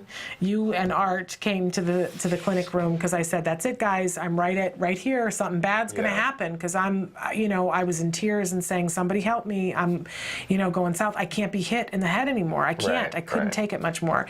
And you guys came in and talked to me about how I could, without hurting him, in the moment, block, defend myself, and make it so that he couldn't hit me. Everybody doesn't have the benefit of that, but of you guys coming in and showing with different things with their individual child at different ages. But what can you tell us about restraining, whether it's at school or at home? Restraint is a big topic, and like you said, kind of a big, scary, edge of the cliff type topic. Really is. It's very serious business. A significant number of people have been killed by putting them in restraint inappropriately and unprofessionally. We just saw this week, in fact, not for a kid who was on the spectrum, but a kid who had challenging behaviors in a school at a basketball game, and the school is saying that everybody was trained in appropriate restraints, but the child died. They're saying that there might have been a heart issue with the child, but 6 people were restraining him and he died as a result. So I'm not familiar with that particular case, obviously, it's brand new, but generally speaking, if manual restraint is implemented properly and correctly, people don't die. They shouldn't even get hurt. Right. I mean, if the person is really completely out of control, they might get a scrape or a bruise or something like that. But you don't die when you're in professionally, properly implemented manual restraint. Luckily, we don't see a lot of manual restraint anymore because positive reinforcement-based behavior intervention procedures are so powerful and so effective that we very rarely need to resort to restraint. That's an important thing to say. Very that if we're doing the right things, it's not necessary. Right. And there's an important distinction to be made between mechanical restraint, which is where you use some object or some device to restrain the person, versus manual restraint, where you're simply holding them to restrain them.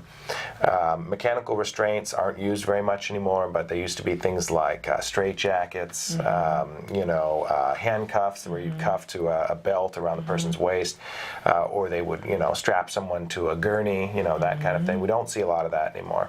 Manual restraints, there's a variety of different procedures. There's different certification programs that you can go through. One of them is called PART, another one is called CPI, and these programs teach you ways that they think are safe to manually restrain people. I'm not sure if any of those different programs really have it all right or not, but I have used manual restraint before under careful supervision by people who are experts in it. And it has been very effective, but it's not something I would ever jump to before trying lots and lots and lots of other positive reinforcement-based procedures.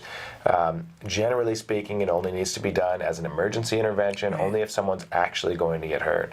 The danger with restraint is it can be something that the caregiver, a parent or a teacher or an aide does because they want to, almost because they're angry at the kid for misbehaving, and so it's a way almost for the caregiver to express their anger, and so that becomes a very dangerous slippery slope that you don't want to go down. If manual restraint is ever implemented, it's because someone's in danger of getting hurt, not because the caregiver is mad. If you're feeling emotions of anger, that's not the right time to implement manual restraint. That's when someone can get hurt. I have to add just a little disclaimer that when you guys came and showed me how to block and how to protect myself, it was at the same time that we were also instituting a big behavior intervention plan at home. So literally, I think it ended up coming up once when because what we were doing, the changes that we made it so that we weren't getting to that point, that he wasn't hitting me. So I definitely wanted to add that in, that it wasn't just that you guys came and showed me, Great. You're right. Thank you. Right? Okay. But in any case, so back to what you were saying about restraint. And it is worth mentioning that the research, the treatment research on manual restraint shows pretty clearly that it can be actually a very effective behavioral intervention procedure for severe behavior when done safely and professionally and properly. So, you see some movements of people saying something like no manual restraint ever under any circumstances. But, I've worked with people who were literally blind in one eye from punching themselves in the eye. So what's more ethical? Let someone blind themselves just so you don't physically withhold their movement? I mean, so it's not a black and white issue. for 90% of your listeners, their kids or family members are not engaging in behavior that's severe enough to justify manual restraint. Okay. But in really severe cases where someone's going to get hurt, and you have tried plenty of positive reinforcement-based interventions first, it's probably more ethically justified to move to something more intrusive that will prevent injury from happening than it is to just keep doing the same ineffective thing over and over and letting people get hurt. But it needs to be done by someone who has experience doing it. It needs to be very carefully supervised, and it needs to be, if it's ever done, manual restraint needs to be implemented at the same time as a ton of positive reinforcement for alternative behaviors. Right. So. Really, it's stuff that my chest starts to feel tight when we talk about all this stuff, because having been in a place where I felt that desperation, and we had at least 2 people write in today that I feel like are in that desperate place. What advice do you give to people about, if they're in a place today? I asked, what's been your worst day since you were diagnosed? And there were several people who wrote in and said today. Yeah, today that's is rough. it. And it just, I feel for them. What would you recommend for people who are in a place where the challenging behavior is so overwhelming? We had one person who wrote in and said that their child has been tantruming for 7 days, nonstop, and the person said, and I now have a migraine that has been lasting for several days when I never had a migraine last for more than 24 hours, and I'm thinking, well, but if your child's tantruming for 7 days. Yeah, it's something else, yeah. Well, the first thing that I always like to remind folks of is challenging behavior is common in individuals with autism, but it's not part of autism. Yeah. You don't have to have challenging behavior just because you have autism. Right. All challenging behaviors are treatable in individuals with autism. So if your child's having tantrums for 7 days straight, that's treatable, and that can be fixed. Yeah. That absolutely can be fixed. But there's really only one major approach to treating challenging behavior that's been proven to work by literally hundreds of research studies, and that's applied behavior analysis. Okay. Positive behavior supports is one type of applied behavior analysis, but applied behavior analysis is the treatment of choice. And so if you have a family member with a significant amount of challenging behavior, you need to get yourself a professional behavior analyst, someone who has years of experience and who's an expert in treating challenging behavior. It can't just be a teacher who took one seminar, or it can't just be you on your own buying some books off the internet and watching TV or something. It's not enough. You need more help than that. You need more help. You need someone who's an expert, and it needs to be a master's or PhD level behavior analyst, ideally a board certified behavior analyst or BCBA. And it's going to take some time, and it's going to take some intensive work, but it is treatable. It doesn't need to just keep happening. And not only just a BCBA, but a BCBA who has experience with autism and with this, whatever the challenging behavior is, right? That's right, yeah. I think there is an emotional thing about accepting that you can't do it by yourself. Absolutely. But I haven't met anybody who could do it by themselves, so that you got to take some help. You got to, I know, it's a feeling. I always used to say, I'm trying really hard to do this all on my own. I want to be autism super mom. I got the cape and everything, but it keeps getting caught in the fan.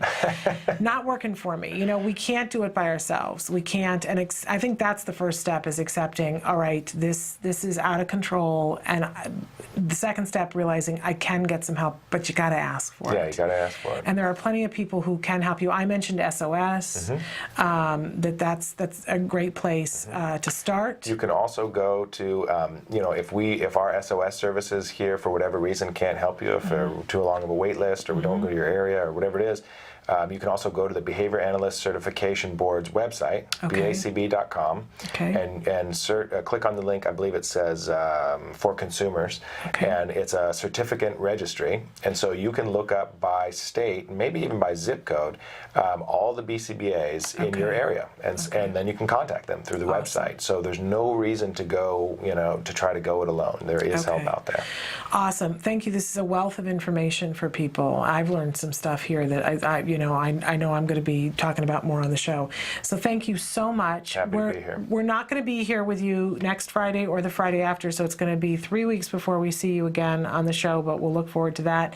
And in the meantime, though, if you have questions for Dr. Tarbox about any of the things that he said here today, you can write to us and we will get those questions to him. And you still are running a survey on Autism Research Group? That's correct, yeah. We're running 2 different surveys, actually. One is for a parent training grant that we're writing, and we want to make sure that the grant actually addresses topics that matter to parents. So it's a brief survey. It won't take more than 5 minutes. So I highly encourage readers to please go to autismresearchgroup.org, and there's 2 different surveys on the homepage. Click on the links and take the survey. Tell us, parents should tell us what you want done in our research for autism. It's a wonderful opportunity to really be heard because they are reading your emails and reading the surveys. So a great thing. Thank you so much for all that you do, and we'll look forward to seeing you back on the show in 3 weeks. All right, sounds good. Okay, we're going to take a short break and come back and finish out the week. Stick with us. Good evening. How's everybody doing tonight?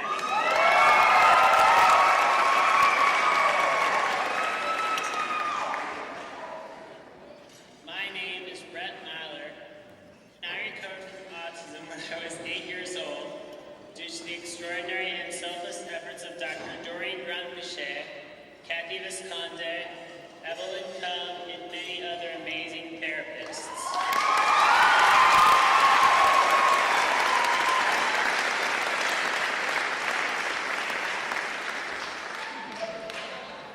How does a person show gratitude for being taken from a future of institutions and the inability to communicate even basic needs to getting to have a normal, independent life?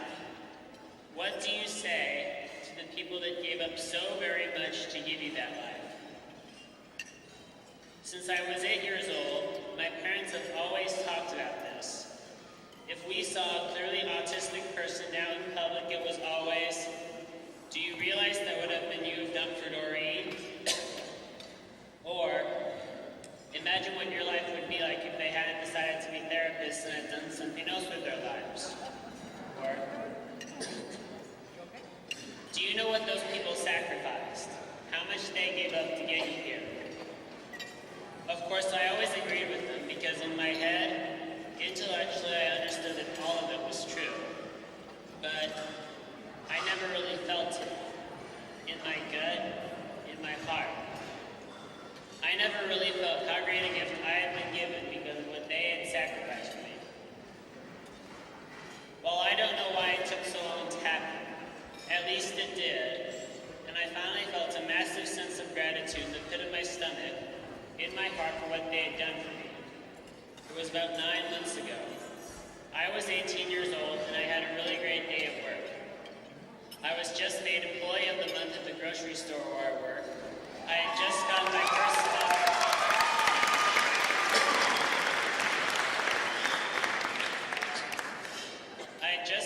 first semester grades in college, which were very good, and I overall just had a really great day. It occurred to me that none of the things I had done that day would have been possible without Cart and Dr. Grant-Bichet's help. College, work, driving my truck to a friend's house, none of it would be happening. I got home from work that night, and I went to my mother and said, the next time you talk to them, tell them I said thank you. Thank you for everything. At first she didn't know what I was talking about, but she got it after a few seconds and started to cry. She hugged me and said, don't worry, they already know. I told them.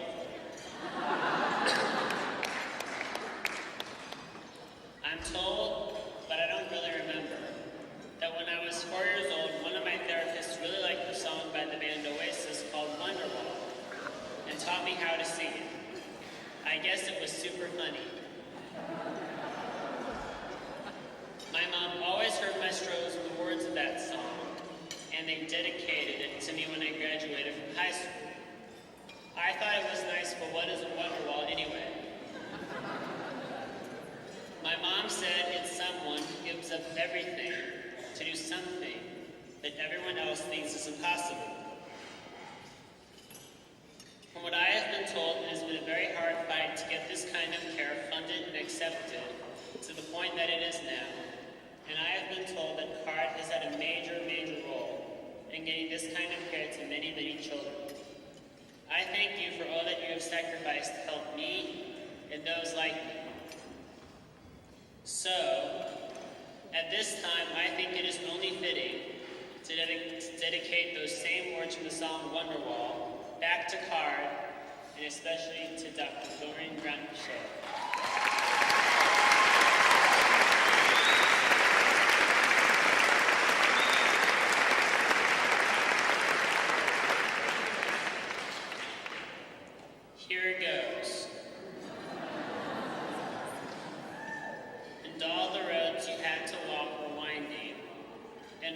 lights that led you here are blinding. There are many things that I would like to say to you, but I don't know how, because maybe I know you were the ones that saved me, and after all, you're my Wonderwall.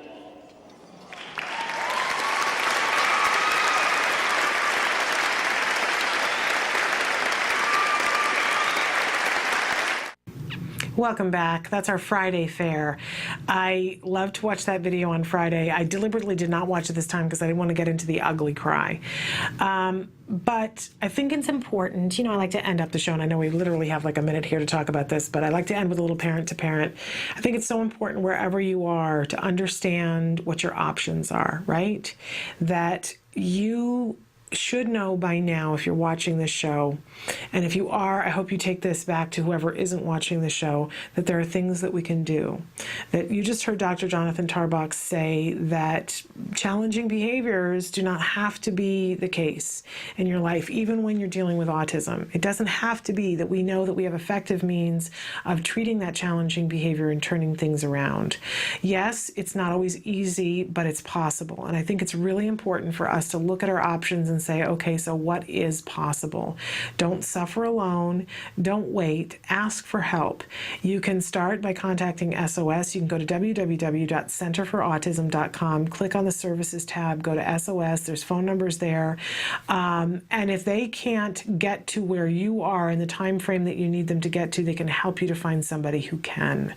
But don't wait. Don't be in a situation where you feel like you have no options. I know it feels that way, but it's not the case. And if money is the concern, make sure that you fill out a grant at ACT Today, Autism Care and Treatment Today. It's www.act-today.org, because that's really important. There are other organizations that also give grants, but that's one that I know of that does the job and does it well. Yes, there's a waiting list, but